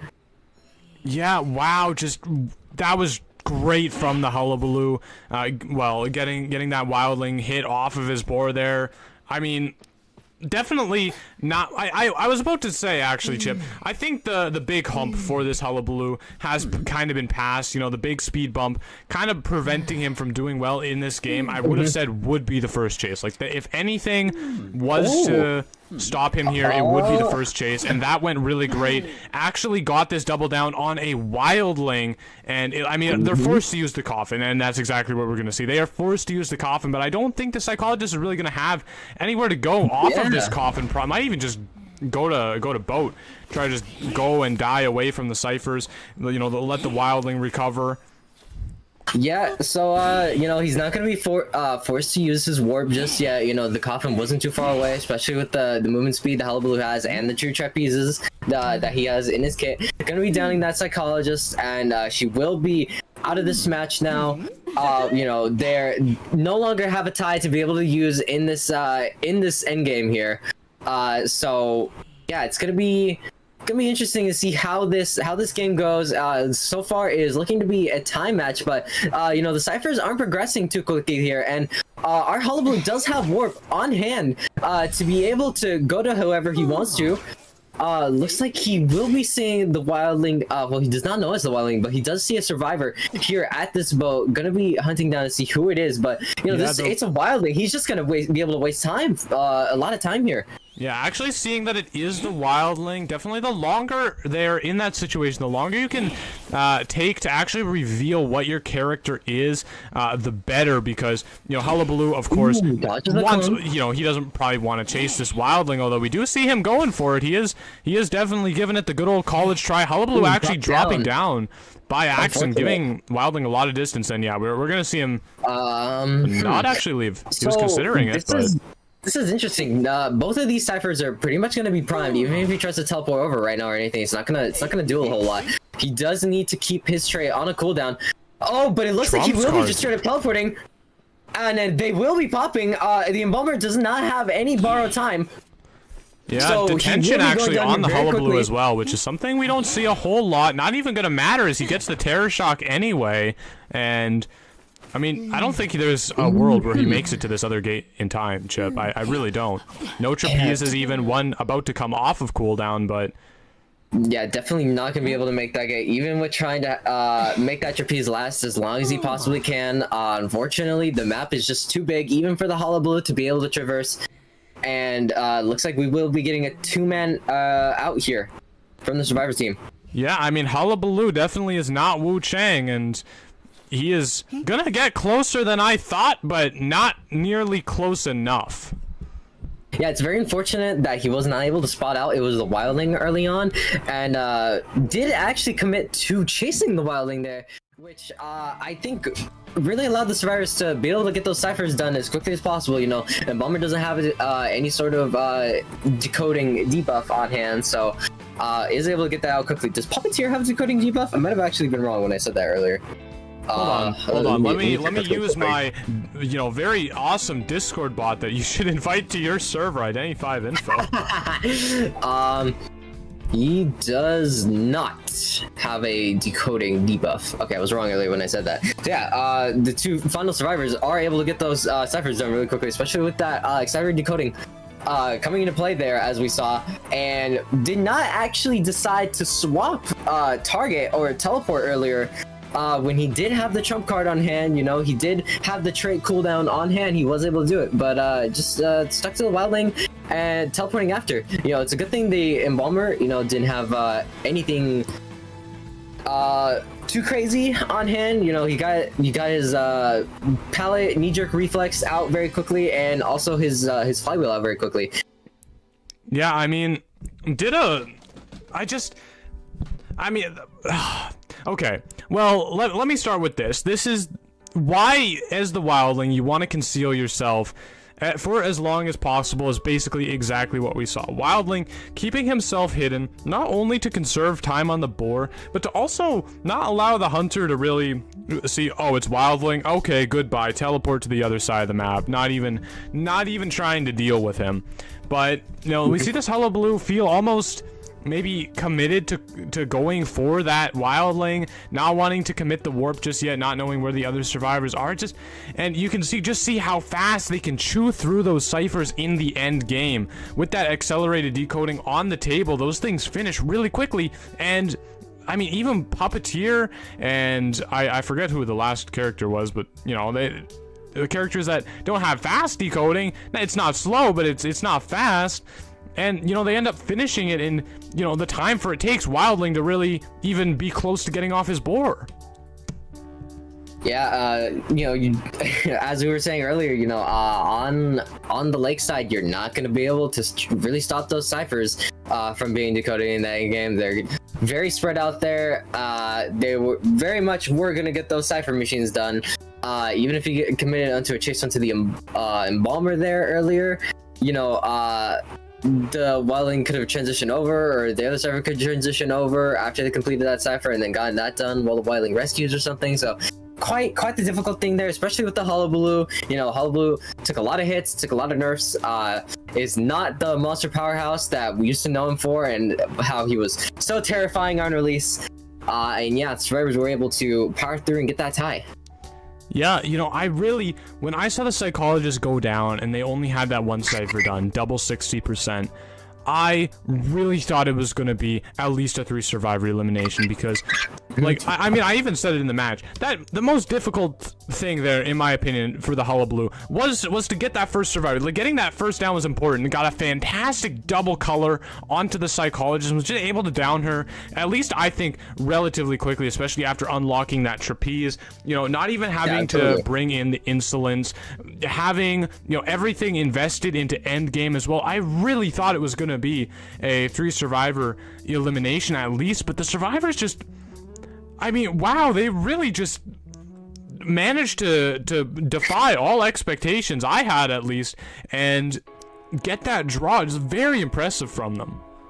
Yeah, you know, when you're playing Hunter, you know, one moment you see that you have 2 Cypher machines up, and, you know, they're probably not close to being done. And the next moment, after you chase the survivor for, you know, what it feels like, I don't know, it wasn't too long, maybe like a 30-second chase, all of a sudden, both those Cypher machines are being done at the same time, and then borrow time is up, then you're having to chase that final survivor, and then the other 2 survivors are on the other side of the map, and you're just left with a tie. You know, it's unfortunate.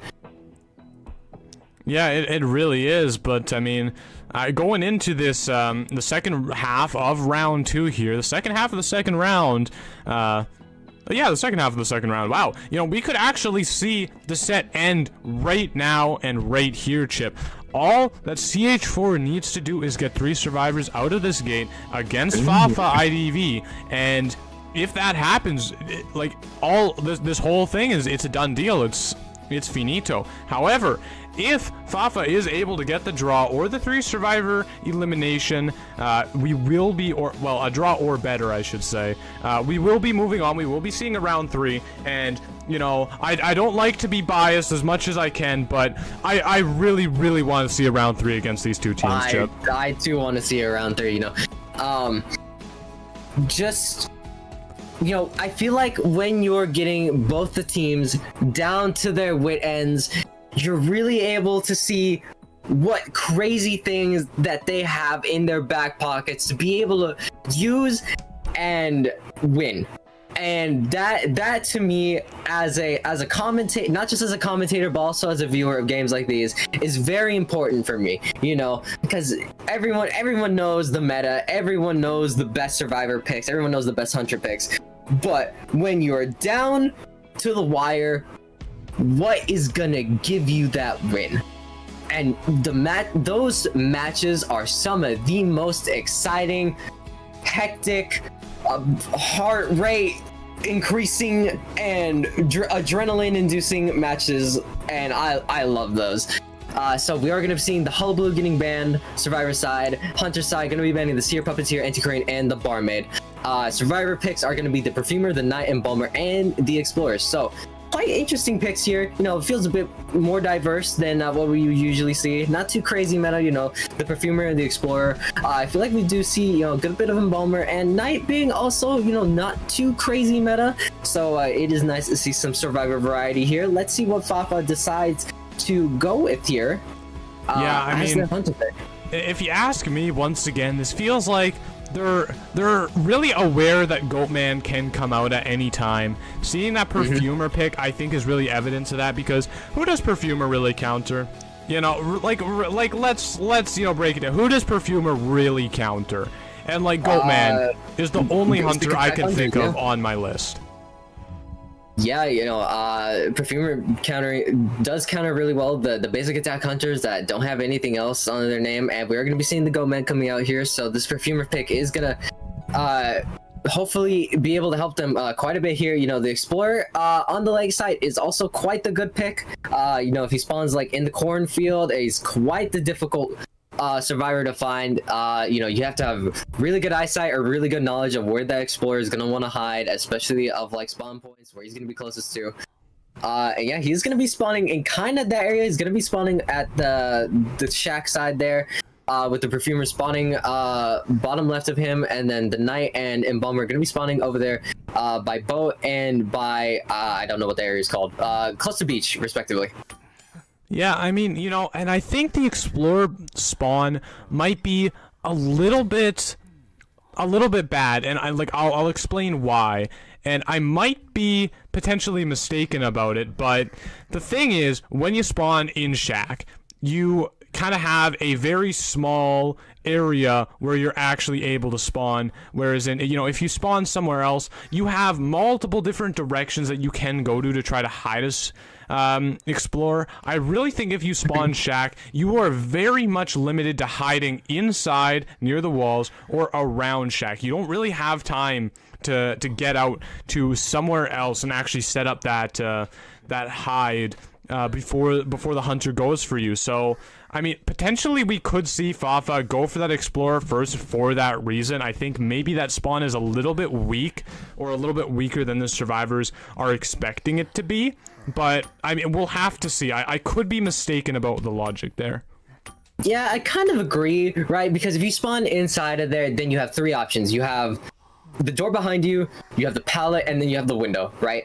And I feel like if you're a really good hunter, you're going to kind of be able to narrow down where that Explorer might have ended up afterward. Where if you spawn in corn, you have quite a few places where you can spawn and run to and hide in that very open area, which the open areas with grass is where Explorer very much excels at in hiding. So we're going to see who the Goatman decides to go for here. If he goes for the Perfumer, he's going to be going after that Explorer. Yeah, Explorer going to be spawning inside of there. He's going to be trying to hide as quickly as possible. I do believe Fafa could have seen him there for a split second. Yeah, it's difficult to tell with the highlighting, but I mean, might have seen a little peep of where he's going. Does manage to get out behind those hay bales here. Fafa not sure where he's gone. Gonna actually go for the Perfumer. Not gonna waste too much time on it. So our Explorer was able to actually get out quick enough. You know, he does have the lightweight kind of as a base trait for Explorer. His trails do disappear a second faster, which definitely helped there for him not to be able to get caught. And we are going to be seeing the Perfumer pick against the Goatman, of course, being quite the annoying survivor to deal with. Yeah, I mean, the great thing about Perfumers, you can pretty much guarantee kite out 2 cages, but not the third, it looks like, because she has taken that hit. Now that third Perfume gonna be almost useless unless she can manage to maybe make something happen with it on small boat. Yeah, she does decide to use it there, but Goatman, knowing that she's gonna use that Perfume there is her only option, goes for the blink hit down. That was very good knowledge. Very good knowledge from our hunter there. Fafa seeing through the Perfumer's plans like it was a piece of cellophane. Just wow, just knowing and putting that blink. Actually surprised he ran blink here. You know, you usually see when the hunter when the cards are down and you need that win, bringing in abnormal because it gives you more winning chances. But the blink potentially here getting more value, Chip. Knight gonna be winning that first mind game here. Let's see if he wins that second one with his ability. Does not win that second one. Is able to get right out, but Knight, you know, is not gonna be taking too much there, and he will be escaping without a second hit while our Perfumer tries to survive against the dreaded Goatman. Yeah, and it doesn't look like she's gonna manage to take that tide turner and just run into the corner. Pretty much all you can do at this point. Now, the ciphers look great. The ciphers look great, especially for Explorer having 50% of a page, using it just now, and having that happen. And there's a lot of progress on the board, but Goatman is a hunter. He can shut that down quickly. Has that trump card. Maybe if we see another abnormal switch in the future. I really got my mind on that trade. I don't know why. But as Yo7 said, you know, Goatman is a hunter. I agree. But we did see that our Goatman did switch to teleport already, quite early on. Oh wow, you're right. So that's gonna be very interesting to see. Our Explorer, you know, has the tide turner to be able to utilize. Explorer being quite the good decoder to be able to put the tide on, as he is, you know, difficult to find in the early game. He's most likely going to be okay for the rest of the match. So he is able to utilize it quite well. Is going to be taking that down though, and our Perfumer is just going to be trying to survive for as long as he possibly can using that tide turner. Extra 20 seconds is bought for the survivor side here, but this is a double down scenario. Yeah, I mean, Fafa winning every single possible mind game right there. Waited at that side of the cage, waited out the flywheel, and then went to the other side and got the down with ease. Now, the question is he going to be able to find Explorer? Explorer is actually down here. He might see the red outline. Doesn't see it quite yet. Will he walk around this rock and actually manage to find him? It looks like he will. And now Explorer has been picked up without any extra cost of resentment, although it is going to start having diminished value because it's at max, max amount. Our knight does have crows here, which is interesting. So I would imagine that, you know, the lakeside map being lakeside, having to traverse this entire map and then go to your teammate to try to get that heal off. There's a lot of time where you're not going to be decoding and you're just going to be moving around a lot. And as we can see here, our knight got crows because of that, which is very, very unfortunate. Yeah, and now we see our knight taking a spill onto the ground, courtesy of the Goat Man.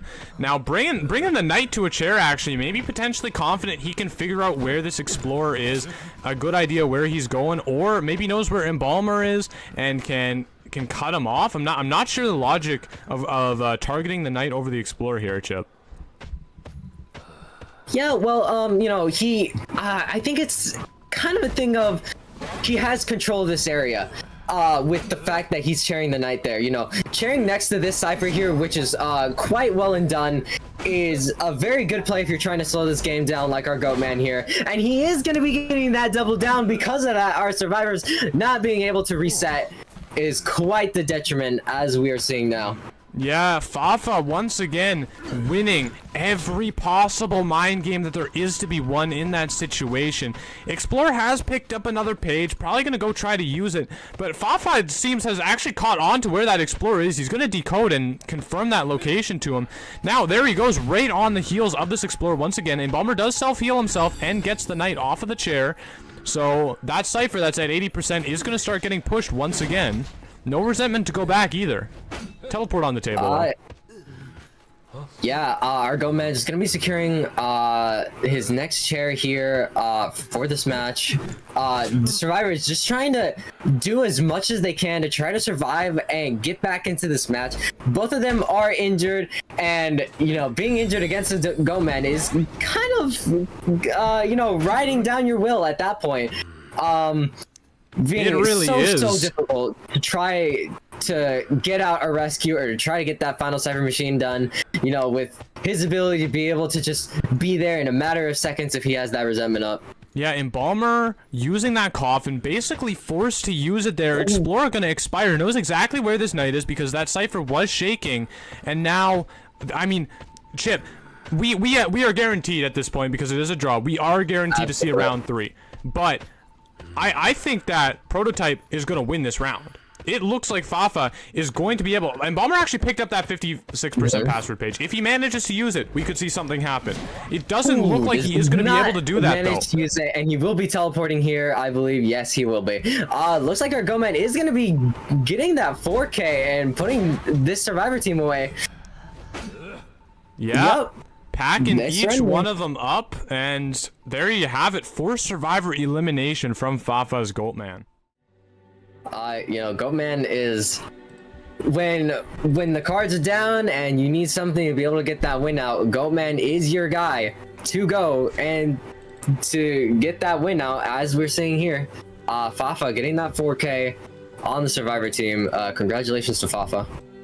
Yeah, I mean, really well played from Prototype. They, you know, I think they went into this second round here with a plan, and they executed on it beautifully, managing to get that draw in the first round, not conceding too many points to CH4. I'm gonna wait for confirmation once again on the points, but I do think the point advantage that CH4 did accumulate in the first round has all but dissolved, and now, yeah, we are exactly tied up, Chip. Round wins and points have all been tied neck and neck. It's like solving a math equation here, or a solved math equation. Algebra, that was terrible. That was a horrible joke. Never let me do that again. Chip, never let me do that ever again.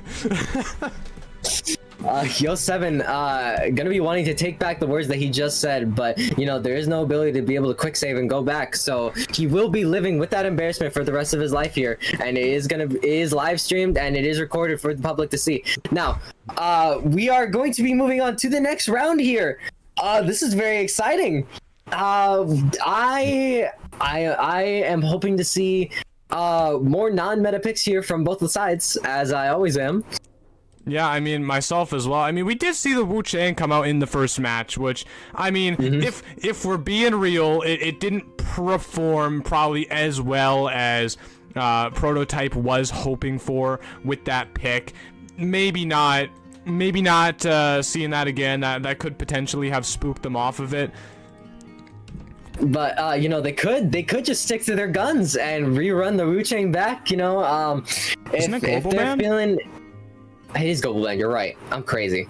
You know what? It's fine. You know, we could be seeing another hunter with that Wu Chang sort of status though, being brought out here, which would be Nightmare? very cool. You think we'll see a Nightmare? I actually have been like, you know, as much as I don't like Nightmare, I have been kind of wanting to see the Nightmare pick get played. I think that would be very interesting. I mean, it is Lakeside. Nightmare. I think Nightmare's pretty good on Lakeside. You know, you have a fair amount of open areas, ciphers in maybe not the best places, and those crows will be providing you a lot of value with the teleports because it is such a big map. You can really jet around very quickly. Yeah, Nightmare has that Wu Chang mobility, you know, probably a bit more crazier than Wu Chang, as he does have, you know, his teleport on, it's a lower cooldown, isn't it? I'm crazy. It's not a lower His cooldown. crow, is it 20? No, it's like a minute, isn't it? It is a minute to teleport, but yeah, it's a minute teleport. All right, so yeah, he is able to send out, you know, crows to multiple ciphers at a time, so he does get that little bit of slowdown, extra slowdown going where Wu Chang does not, but he does have that pretty much 2 times longer cooldown for him going. So, you know, it is a bit more difficult to get that that map control going, but if you are bringing, you know, the warp on the Nightmare, you know, does make him a bit more deadly, a bit more scary, especially if you're out in those open areas and he catches you off guard. Yeah, absolutely. And, you know, just bringing things into the map bans and map picks for this third round here, we are going to be seeing a Arms Factory ban from Prototype, and I talked about it a little bit earlier, but CH4 bringing out Leo's memory chip. What do you think of Leo's? Oh God, I mean, what don't I think of Leo's? Like, I mean, even if I'm playing Lizard and I go inside where the survivor is, you know, they're walking up the stairs already, you know, I could jump up there and cut that chase timer down a lot, but dear God, if you have me going over back to that area as another hunter, or oh God, you have a character that's just able to, you know, use a transition ability, and you know, my jumps don't matter. I have to use more energy to catch up to you. I'm just, oh God, I'm gonna go on and rant here, but you know, and this map also has one of the more annoying shacks for Lizard to deal with, as he has to have a specific jump spot memorized if he wants to be able to jump through that shack window if he's not close to it. And then the survivors are going to be so spread out, ciphers are going to be so spread out, you know, usually you don't have the great cipher RNG, so you're going to have to, you know, try to defend a cipher that's on one side of the map, and then all the way to the other corner you got the other cipher that they're working on, and so many good pallets for them to be able to use, so many good windows for them to be able to transition with, and I hate this map. I can't, oh God, I used to be a wheel main, and I used to just play this map because I was insane. Anyways, I'm just gonna keep on going if I keep going. Yeah, I mean, you know, I'm a Guard 26 main, so like I'm not gonna stop you from insulting Leo's memory. Like, I just gotta say, like, I'm not gonna stop that because oh boy, is that factory loop the worst thing I have ever tried to deal with in this game as Hunter ever. Like, it is debatably more aggravating than or hospital can be sometimes. Like, I honestly, it really can be. You know, there's something about it. There's something about it, right? You know, hospital, I feel like we all just like, oh God, yeah, the main building, you know, just avoid it, whatever. There's an entire other map that exists. It's like finding out that you can touch grass, right? But with Leo's memory, you know, it's just, there's so many areas, there's so many transitionable spots for survivors, and most of the time you just gotta go over to that stupid main building, and then they have a shack to go along with it, and then there's so many areas with high walls, and you know, oh God, it's just the worst, man. It's just the worst, you know. Like, it feels like it's nails on a chalkboard, man. If a map was a sound in a human form, nails on a chalkboard. God, wait, I'm very curious now. Just out of curiosity, what would like Arms Factory be as like a sound? If it was a sound, well, you know, it's like it's kind of 50-50 with the Arms Factory. There's a love-hate relationship there, so it'd be a sound that I have a love-hate relationship with. Probably like chickens. You know, having a chicken, hearing a chicken like when it's like the middle of the day and you're hearing them, you know, you know, it's kind of funny. But then, you know, when you're trying to sleep and it's like 5:45 in the morning and you start hearing that chicken go off, oh dear God, can I put a muffle on it, please? Anyways, Get like have like some like insulation on your chicken coop, like some of that like soundproof foam you buy off Amazon, just like stapling it up there. You know, God, playing Hunter in this game, it's a lifestyle, not a choice. It really is. But speaking of playing Hunter, we are gonna see CH4 on the Hunter side once again. They have started Hunter twice before, and they're gonna do it the third time, collecting the trifecta of Hunter starts. Same thing for Prototype. The 3 times on the Survivor side, both of these teams happy with that order, not opting to change any part of it.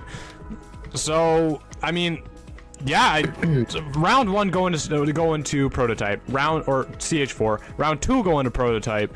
Basically, in reverse order. What do you think we're going to be seeing in round 3? Lots of bans now on the table. Leo's Memory, Survivor-sided map. I'm really curious, Chip. What do you think is going to be coming out?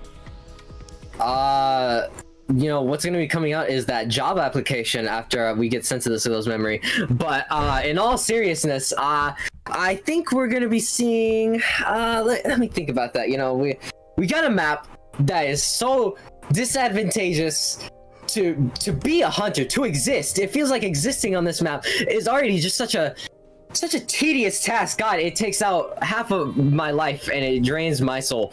So we're gonna God, I don't even know. You know, what do you pick here? It's like toppings on a pizza. If you take away all the good toppings, you're left with anchovies, and it's kind of we're just kind of left with the anchovies for the pizza here. I'm getting so riled up over Leo's Memory. I'm sorry, I can't think straight. I understand, Chip. Honestly, like I think if they were to do a study on Hunter players, you know, they would find every time you play on Leo's Memory as Hunter, they you know, about a week is subtracted from your lifetime. So that, you know, I really do think if they did some sort of study, that would really come out. It's a very difficult experience, but I have a pick in mind. I do have a pick in mind that I would love to see that exists on Leo's Memory, and that is Nayad. Now, the idea is Nayad can do the harpoon in a way that it completely counters the factory loop. The strongest part of this map no longer exists against that Hunter, and for that reason alone, I think she's almost worth picking here. Yeah, it could be interesting to see the more, you know, the niche picks being able to show off what they are capable of doing. You know, the Nayad is able to pull that off. So we will be seeing if that is what they go for. You know, Nayad is definitely not a hunter that a lot of people play nowadays. You know, she fell off quite hard, quite substantially. You know, just like the way she drowned in her character video, you know, she kind of drowned in the meta as well. Drowned out by all of these other meta hunter picks, the Goatmans, you know, we still see Ivy played a lot, the opera singers and whatnot. So yeah, we're gonna be seeing the Seer and the Archer gonna be our first bans here, and the Explorer and First Officer coming out. 2 very solid characters for the Leo's Memory, but then again, what characters are not gonna be great on Leo's Memory? You could take away Painter. an entire persona build from a Survivor on this map, and it'd be fine because they have the. Sorry. I'll calm down. Anyways, gonna be seeing the Acrobat. The third pick here coming out. Meteorologist gonna be getting banned. Meteorologist, you know, great pick on this map. Being able to go up the stairs so easily. with those clouds, being able to push back a hunter with those long, in those long hallways. Gonna be seeing the anti-crane getting banned as well. Another great character, for this map, and a great character in general. So we will be seeing what the fourth pick is here. Yeah, I mean, perplexing to see yet another Explorer, honestly, because not a character I would have expected to see. We are going to see that Puppeteer as the fourth pick, though, it looks like. But, like, I don't really get the Explorer. Like, having such a high pick-ban ratio. I mean, it's not, like, that high. But I still, like, it is surprising to me because, like, I have never considered Explorer to be, like, all that in a bag of chips, as a character on this. Like, it really does surprise me. Like, I mean, I guess the teams, they're competitive. They probably just know something I don't, but, like, I do not get it at all. I feel targeted with that chip analogy, but anyways, Explorer on the Leo's memory. I'm so sorry. Lots. Yeah, dude, that was like really not cool of you. That's my people. Anyways, Explorer does have quite a lot of hiding places on Leo's memory. Lots of snow piles that he's able to just straight up just put himself under, and you literally cannot see him. You kind of just have to swing like you're a crazy person. Just swinging at the voices in your head. So let's see if that does come into play from our Hunter and Survivor side here, but most likely not. Explorer, just kind of a decent pick. He did get that. Oh my gosh, it's an Axe-Boy! Axe-Boy! Okay, alright, we got ourselves a match, ladies and gentlemen. So we'll be seeing if the Axe-Boy is gonna be able to hit his snipes or not. It's gonna be a little bit difficult. First officer does have the illusions and that movement speed boost that he gets from his watches. Acrobat being a really good character overall, having those bombs to be able to cancel out abilities, slow down the hunter, or slow down interaction speed, or use that interaction speed bomb to be able to just get ahead of the hunter and jump through windows and whatnot. And Puppeteer, it's Puppeteer. He's able to tank 3 hits like crazy. And the Explorer does have a flywheel here to be able to help out against the orbs, the souls. And we'll see if he is able to hit a really crucial flywheel to be able to buy more time for his Survivor team. He does have the kite build, bring Bard out here on the Explorer, Acrobat being the broken windows, First Officer of course having the Tide Turner, and Puppeteer with the broken windows as well. Yeah, I'm just Chip. My jaw is catching flies right now. It like Axe-Boy. Of all the characters, of all the times, Axe-Boy, like, you could have given me a list of every hunter in the game and told me to, like, put them in order of which one I thought was most likely. And Axe-Boy, like, honestly, it would probably be in, like, the bottom 5 or bottom 10, somewhere along. I am just floored that this is a character we're seeing. I would put Hellember above Axe-Boy. Wow, Hellember above Axe-Boy. Yeah, you absolutely were not expecting to see the Axe-Boy.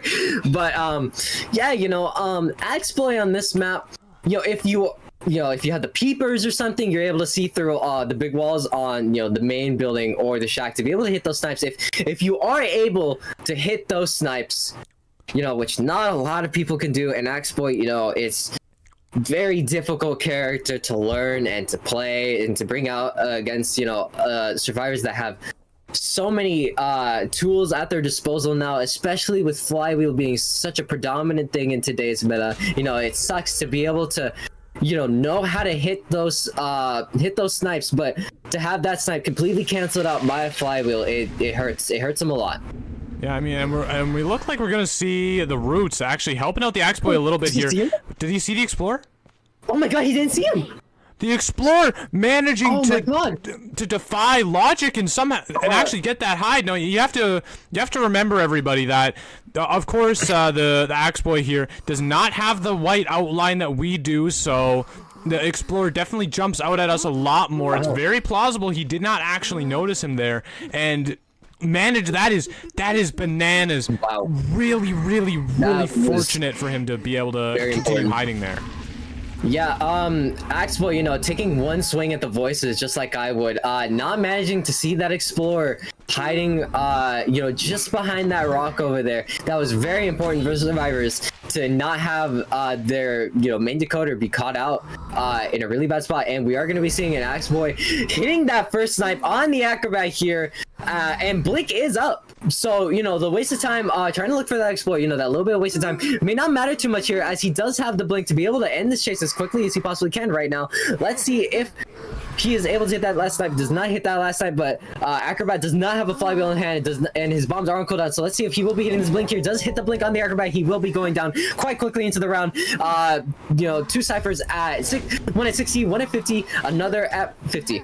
Yeah, and it looks like we're gonna try to chair over here by Christmas tree. This is a purgatory chair for the survivors. This is absolutely horrible to try to get off of, especially the Axe Boy there, putting his tree in a position where they're going to be walking out of it faster, so he's going to be getting that pink soul rotating around the survivors as quickly as possible, putting down the roots, actually going to give up having a good rescue, or bad rescue, I guess, for the survivors. Because of it, looking for the snipe from this fireball, not going to have the timing on it, and Acrobat's going to be able to make this rotation pretty cleanly. Yeah, Acrobat throwing the slow bomb there at the entrance of the shack. The Hunter, just being forced to take it and take that slow down allows the Acrobat to be able to transition a little bit better there. He's gonna, try to bait the window a little bit, but does not take it and goes down here from our Axe Boy. First officer only taking a single hit there. Quite the good rescue for their team. Good amount of wasted time here. And yeah, they're probably going to be able to reset the first officer pretty quickly. We do see that another cipher has been completed, and we see 3 ciphers, one at 83, one at 53, and one at 22. I will say cipher progress not too great, but the explorer is going around and collecting pages. We will be seeing the explorer and the first officer currently resetting. Actually, yeah, I was gonna say I disagree with that, because if we add everything together with the explorer pages, we have like 4 ciphers done. That's not bad. Yeah, it's not bad. So we will be seeing our Acrobat going back to the manor here. Our survivors are resetting. The explorer does have 50% of a page, so that is another cipher pretty much done. Chasing finding the puppeteer here. Probably not who he wants to find, given Puppeteer probably going to be able to, out of the remaining survivors, waste his time out the most, not really being able to get rewarded for getting hits on him, not even being able to bait him into using the little puppet mode. Explore popping a cipher right in his face, not even really being able to commit to that now, and we're down to a final cipher. I mean, our Puppeteer having the most confidence in that soul not hitting, didn't even use the Lewis doll. I mean, you could just see the amount of experience that our survivors have here with their characters and with this game in general. Yeah, actually ends up, hitting this puppet, probably just to get that full presence. Pretty good area to do it. The Axe Boy full presence is painful. If you leave that, Peaceful Pine area, you're going to be slowed down. It is almost a guaranteed hit if he is anywhere even remotely in your area. Actually going to see the Explorer, who has, looks like, chosen a very blue-ish skin, try to fit in with the scenery. Yeah, so, turning out that our Axe Boy is actually not a Joseph main and does catch the Explorer here, is able to see him. It's difficult in this scenario, right? Because you have the Explorer who has the ability to be able to go and pick up pages and not have to worry about decoding the cipher specifically. Getting that watch is huge. Oh my god, yeah. Being able to get that first officer to use his final ability there. The survivors no longer, they have Puppet Doll, but Puppet Doll is a lot more difficult to use at a chair, as it does, last for only like 3 seconds when near a chair. So, the Explorer will be going down here. Our X-Boy, knowing that he cannot let this Explorer grab more pages while the survivors try to get this final cipher done. Puppeteer on the last cipher machine, which is at 50% currently. Yeah, I mean, now the first officer, despite having no watches, is going to be able to still go in for this rescue. Does have both health remaining. I mean, Axe Boy actually getting dangerously close to his position. If he finds where this Explorer is, it is going to be big trouble. But if the Explorer, or not the Explorer, the first officer is able to kind of fly under the radar until that cipher is primed, probably going to be cruising, probably going to be able to sacrifice the Explorer, and, well, not sacrifice the Explorer, but, Explorer going to be the, person kiting in the end game and end up with that draw. All right, so our first officer gonna bidding out, trying to dodge these souls from hitting here. Actually, he's not gonna be able to hit that. Very unfortunate for him. So we'll be saying if he does manage to get a terror shock, which is unlikely, he does not get the terror shock. And yeah, it's about taking the hit for the explorer and immediately popping that Sapphire as our explorer does not have borrowed time, so that was incredibly crucial for them to be able to get that body block. Our first officer being very good at body blocking, of course, as we've seen already. Oh, the speed boost actually not amounting to anything as the Explorer is too disciplined to actually vault that pallet. A trump card is on the table. We might actually see that happen now because so much time has been wasted. It looks like he's gonna not opt to do that. Keeping the blink on hand, gonna just continue going, try to get this Explorer out of the game. Missing that final soul, and it looks like... Oh no, the other gate has yet to be opened. They actually went for both gates in this situation. Oh no, he has dungeon. No, they get out. He has dungeon. This is, yeah. Yep, they get out. Oh, and he actually teleports to the correct gate. Oh, that's so unfortunate. If the dungeon wasn't there, we could have possibly seen a 3-man. But it looks like that this match will not be going our Hunter's way. Still managing to get the tie on the Axe Boy, though. Yeah, I mean, a draw on an Axe Boy. So, what this means, everybody, if Prototype in this second half of round 3 gets a 3 elimination or better, they will be taking the crown. It also means if they get or if the survivors get a 3 escape or better, that CH4 will be taking the crown. If they draw, we're gonna be heading into overtime, Chip. Oh boy, you know, God, I would just hate to see overtime. Looks over. Would just really hate to see both these very good teams have to go into overtime. Looks back over again. Anyways, yeah, no, if we do somehow, some way manage to see our team get another tie here, that would be quite the crazy result, and I would be just so excited to see how that overtime would go. Yeah, I mean, I really want to see just a draw. I want to see a draw so bad because I want to see a 4th round. I want to continue going on and just watching these two teams play because it is just such a great matchup, just such a stellar matchup that we have, you know, and are able to watch here. I mean, I've said this about pretty much every single matchup, but pretty much every single matchup has been like this, just really fantastic Identity 5, and at the end of the day, that's what we're here to watch. You know, just great people do amazing things. And, you know, really just enjoy the mastery of this game that we all love and play. Yeah, I'm not so sure about loving this game, but we definitely all play it, that's for sure. And so with that in mind, you know, going into this next match here, I am expecting to see a meta pick, right? If this team does not want to go into that overtime, I am expecting to see the meta pick come out. You know, the Opera Singer, if she does not get banned, is a possibility on the table. Opera Singer is you know, pretty decent on Leo's memory, I would say. So yeah, that would be pretty cool to see. Yeah, I mean, Opera Singer definitely, she's good in basically all the areas that are not factory. The thing is, you probably don't want to ever be going to factory anyway, so it's not really that big of a nerf when you kind of sit down and think about it. Otherwise, she is pretty good. One thing that there is to note that might actually be important, I'm not sure, the snow. So the snow for Leo's memory is required to be toggled on for all players, and that may affect this Opera Singer's ping slightly, which Opera Singer, as a very ping dependent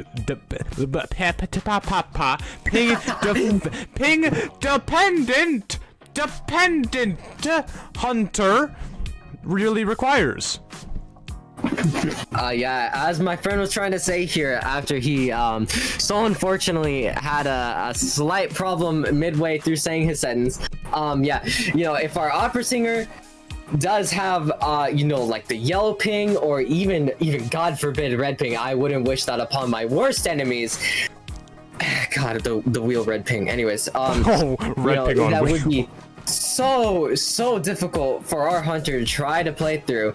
And to, you know, especially in a round war where it is required to get that 3K. for his team to be able to move on, or their team. Sorry, I'm not trying to assume here, you know. Yeah, I mean, we are gonna see. Wow. So we are gonna see an Archer band, which I mean, maybe be leaning in that direction of Opera Singer that we mentioned earlier. The great news for Fafa here is that he has only played one of these, you know, the 4 horsemen of meta hunters, which means, you know, one of them is absolutely going to be available to him. It looks like the survivors are going to allow him to play that Ivy, banning out the Opera and Hullabaloo. I mean, yeah, do you think Fafa has a Shadow to be played? He must do, right? I mean, with what Fafa has been pulling out here, I would expect them to definitely know how to play the Shadow. You know, Shadow is a decent character on Leo's memory. You know, definitely a lot more map control, a lot more cipher control for this hunter. Doesn't really have to go to the factory as much unless they, you know, they need to take the chase there. But with how much map pressure that Shadow is able to put out, could be a good pick here. Toy Merchant. Toy Merchant sounds like they might actually be considering kiting or chasing in the big building there, to me. Yeah, not having the Toy Merchant there to be able to help out the survivors, to be able to use the catapults, you know, go up the stairs, or to, you know, help them transition from another kiting area, is very important. You know, if our hunter does want to chase there, they need to make sure that they do not have any extra resources other than what is already there on the map. We will be seeing First Officer taking that 4th ban. Yeah, I mean, First Officer, I definitely a reasonable ban at this point. Mercenary at this point in the game is just more manageable to deal with, or really any other rescuer at that point. Probably would rather take a coordinator. Looks like they are going to take a Antiquarian. I'm actually surprised Antiquarian's still on the table this late into the ban pick phase, but it looks like she is, and they're going to snag her up.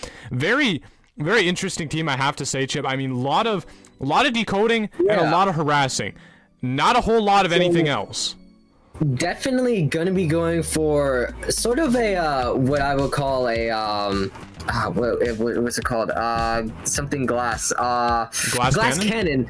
Yes, thank you. Sort of glass cannon kind of team comp here, right?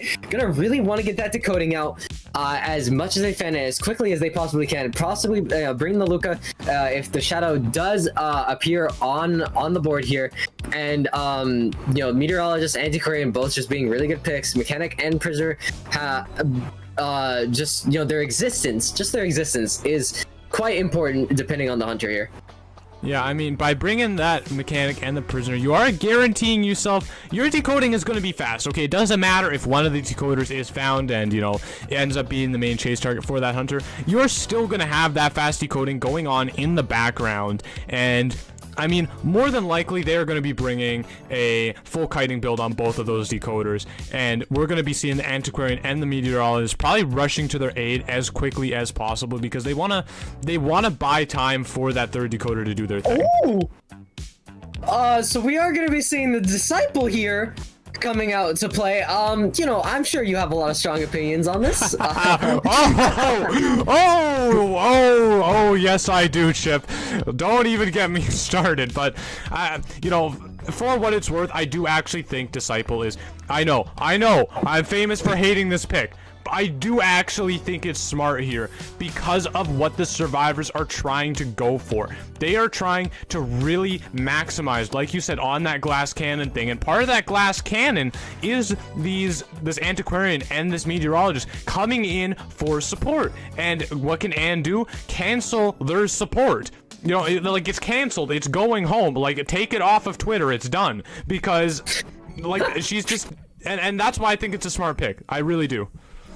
Yeah, we call it Twitter here, folks, not X. So gonna be seeing the Mechanic, of course, with the kite build. Meteorologist with the Tide Turner and Broken Windows. Luca actually not having the kite build as they put on the Mechanic already. So gonna be having the Borrow Time and the Broken Windows, and our Antiquarian having the Flywheel Borrow Time.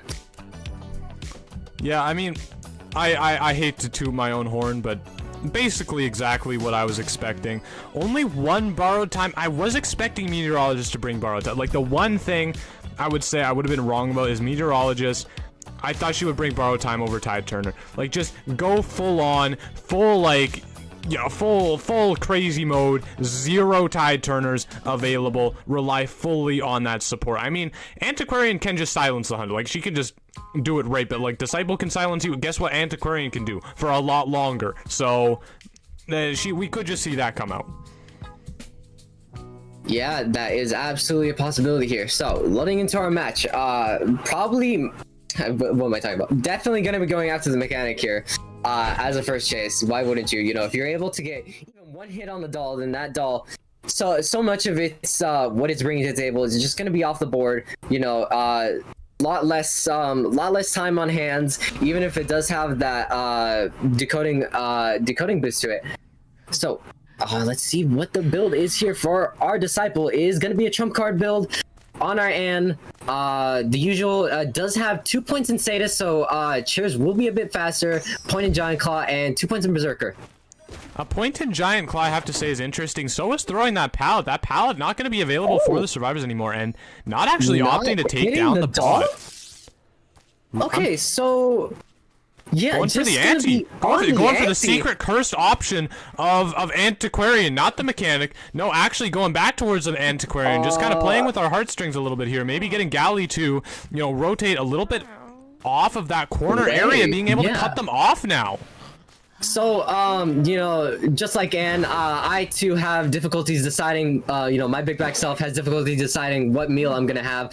Either the mechanic, the doll, or the anti-crane. But we will be sticking to this mechanic here. Getting that first hit already. Blink will be up in about 5 seconds. You know, usually you don't see too much blink on Disciple anymore. Most Anns now bring the warp instead, and we will be seeing the mechanic down. You know, very interesting decision not to down the doll. I'm not entirely sure why. Maybe just really not wanting to lose sight of her or allow her to, you know, go anywhere else. I guess, but you get the notification and the body block on Anne, like she stuns you anyway, so I really don't know. You know, in any case, that Cypher Rush from the bot that it is going to provide is gonna, I mean, we'll see how much it matters at the end of the day. Yeah, I mean, you know, if our Hunter does end up getting a 3K, you know, or more, it really wouldn't matter if they hit the doll or not. So, yeah, Anti-Crane gonna be coming in for the rescue here. Or not the Anti-Crane, sorry, the Meteorologist coming in for the rescue here. Mechanic did reach half. Mechanic does not have any snooze, I believe. Oh no, yes, does have 3 points in snooze. So, you know, definitely going for the selling sort of playstyle. Oh my gosh! Getting the oh my gosh! That's gonna be a stuff! That's gonna be a stuff! Anti-Crane is here though to be able to get this rescue off. Does she get the body block? Does not get the body block, but she is around to try to harass this Anne from getting it. And swapping over to teleport immediately, so she does have a slightly less long cooldown on her trait. Two people down here. Anti-Crane is injured, does have a flywheel on hand, but this is going to be basically impossible for her to try to harass. Mechanic is dead and out of the match. So yeah, ultimately hitting that doll really not mattering a whole lot. And Meteorologist is going to be going to a chair here. And now these two survivors are going to have to reset, or possibly have to send the Luca over. But this Anne does have 2 jumps on hand right now and is going to be going after this Anti-Crane, of course, because why wouldn't you? What a jump, what a jump, what a second jump. But she is going to get the silence off. 8 seconds of not being able to really do anything against this Antiquarian. She's going to have to try to body block here. Is able to be successful in doing that, get hit by a pallet in the process, but it's not going to matter. Getting the flip off, gets the backing, it's getting oh my gosh! Oh my god! Gets it in, Antiquarian going down in the process, but Meteorologist has been successfully saved from this rescue. So many things are happening right now at once. I'm trying very, very much so hard to try to keep up. The prisoner and Meteorologist are going to be, you know, hiding at the back of the factory here, and does see that it's trying to get out this final cipher, you know, watching her from a distance, thinking that she's Batman, looking at her next target.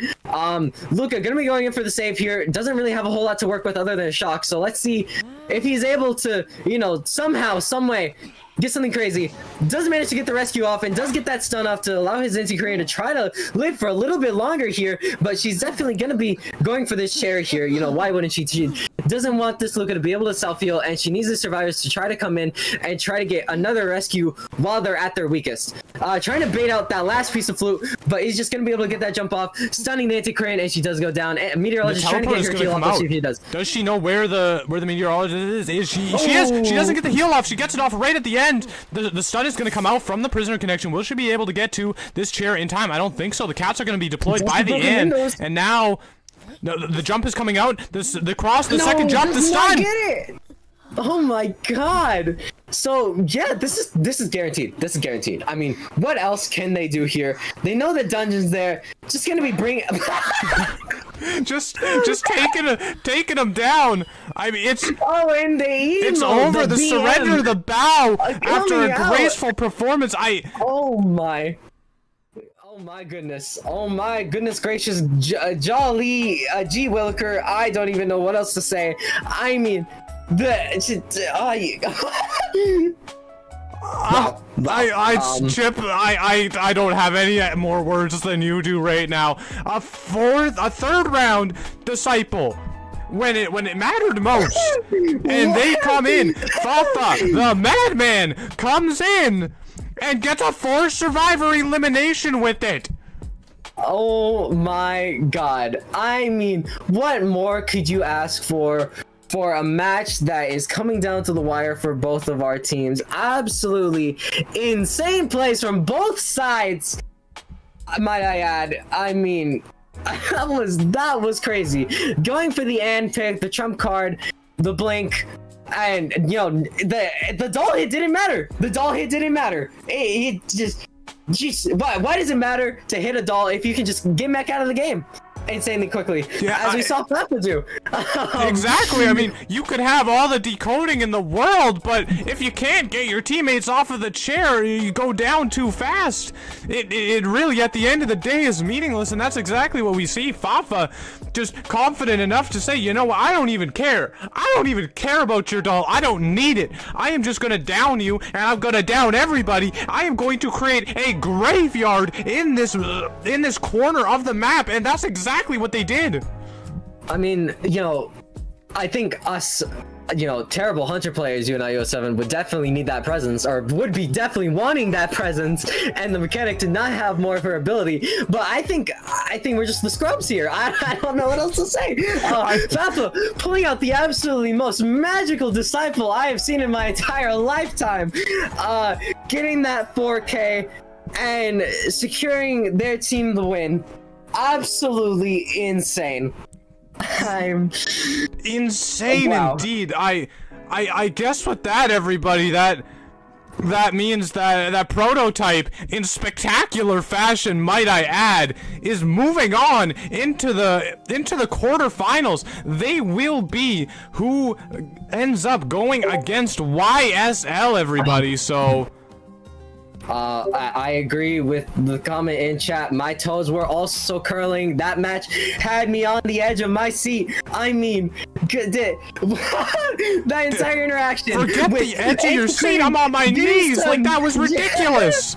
That was so insane. Back-to-back stuns for both our anti-crane and our disciple. Then the hit back from our anti-crane hitting the disciple back. Then the chair hit. Then the stun. Then the down. Then, I mean, oh my god, what more could you ask out of a match? I don't know. I mean, I gotta be. You could have asked for a nice seafood dinner out of the match, and I'm sure Fafa would have found a way to deliver it, because holy smokes, he found a way to deliver everything else. I mean, yeah, just delivering it on the most fancy, most beautiful, delectable meal course. I mean, you know, that entire match, we got our appetizer, we got our main course, we got the drink, and then we got the dessert. Wow, Chip. I mean, we did get the dessert indeed. That last match was a real treat. That this whole set really has been a real treat. Back and forth and back, and disciple for the win. Yeah, I've never seen such a nonchalant Hunter in my lifetime. I mean, I would have absolutely been, you know, just playing this game, you know, at my PC setup. I would have been standing on my toes trying to win that match. locking in, having my face as close to the monitor as I possibly can to try to get as much as I can out of my own skill, out of the information I was being given from the survivors. And I mean, Fafa just showing that they simply do not care. The nonchalant warrior of warriors, the nonchalant hunters of hunters, just and on Leo's memory, I mean, I'm running out of words here. I'm running out of words. Someone give me an extra script. Gave us a whole bunch of presents, wrapping them up with a nice little bow at the end with that bow. I mean, like nothing ever remarkable even happened at all. I'm with you, Chip. What can you really say? That is not a match that I would have expected to see. I came in expecting to see some great Identity 5, some fantastic plays, some amazing moments, but I would not have expected in a million years, in any of my dreams, to see something like that.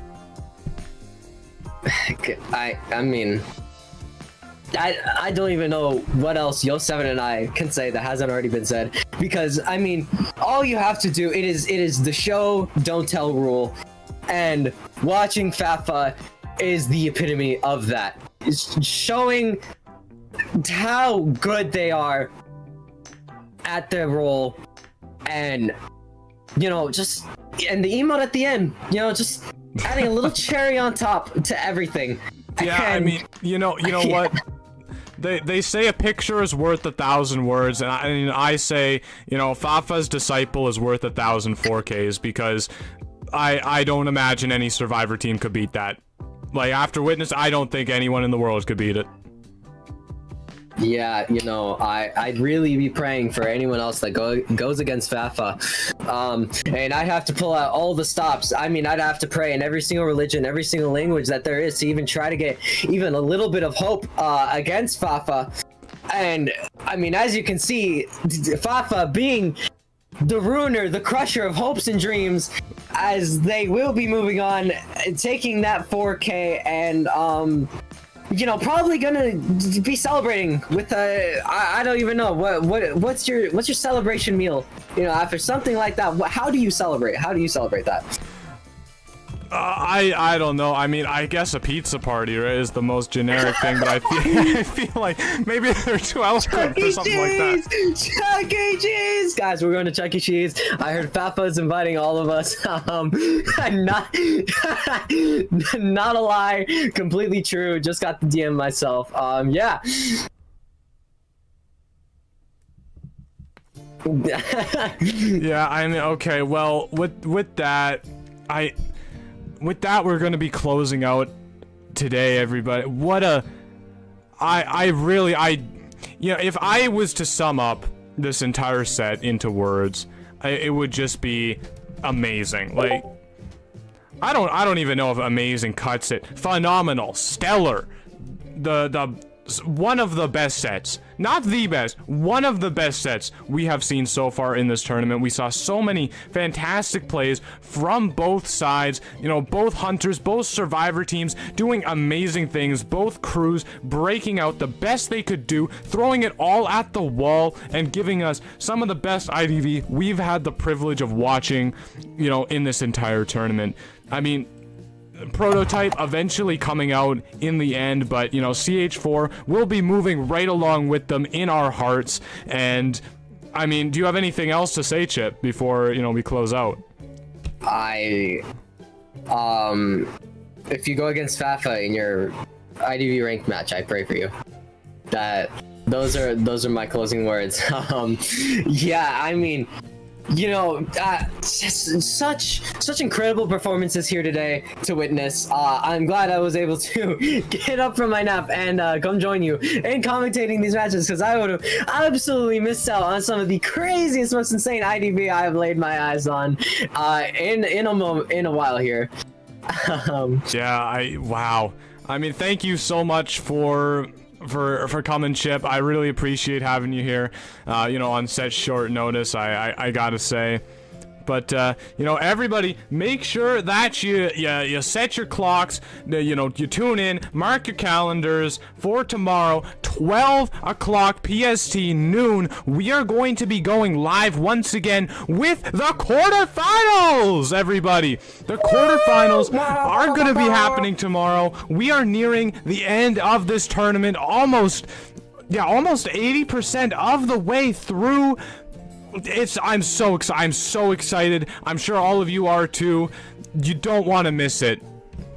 80%. That's like 9 out of 10. Sorry guys, I can't do math. I didn't pass. But anyways, Isn't that yeah, 8 out of 10? super. yeah. I just said I can't do math. that was the joke. The joke was that I say 9 out of 10 because I can't do math. It's actually 8 out of 10. Anyways, it's not funny when I explain it. Thank you guys for joining us.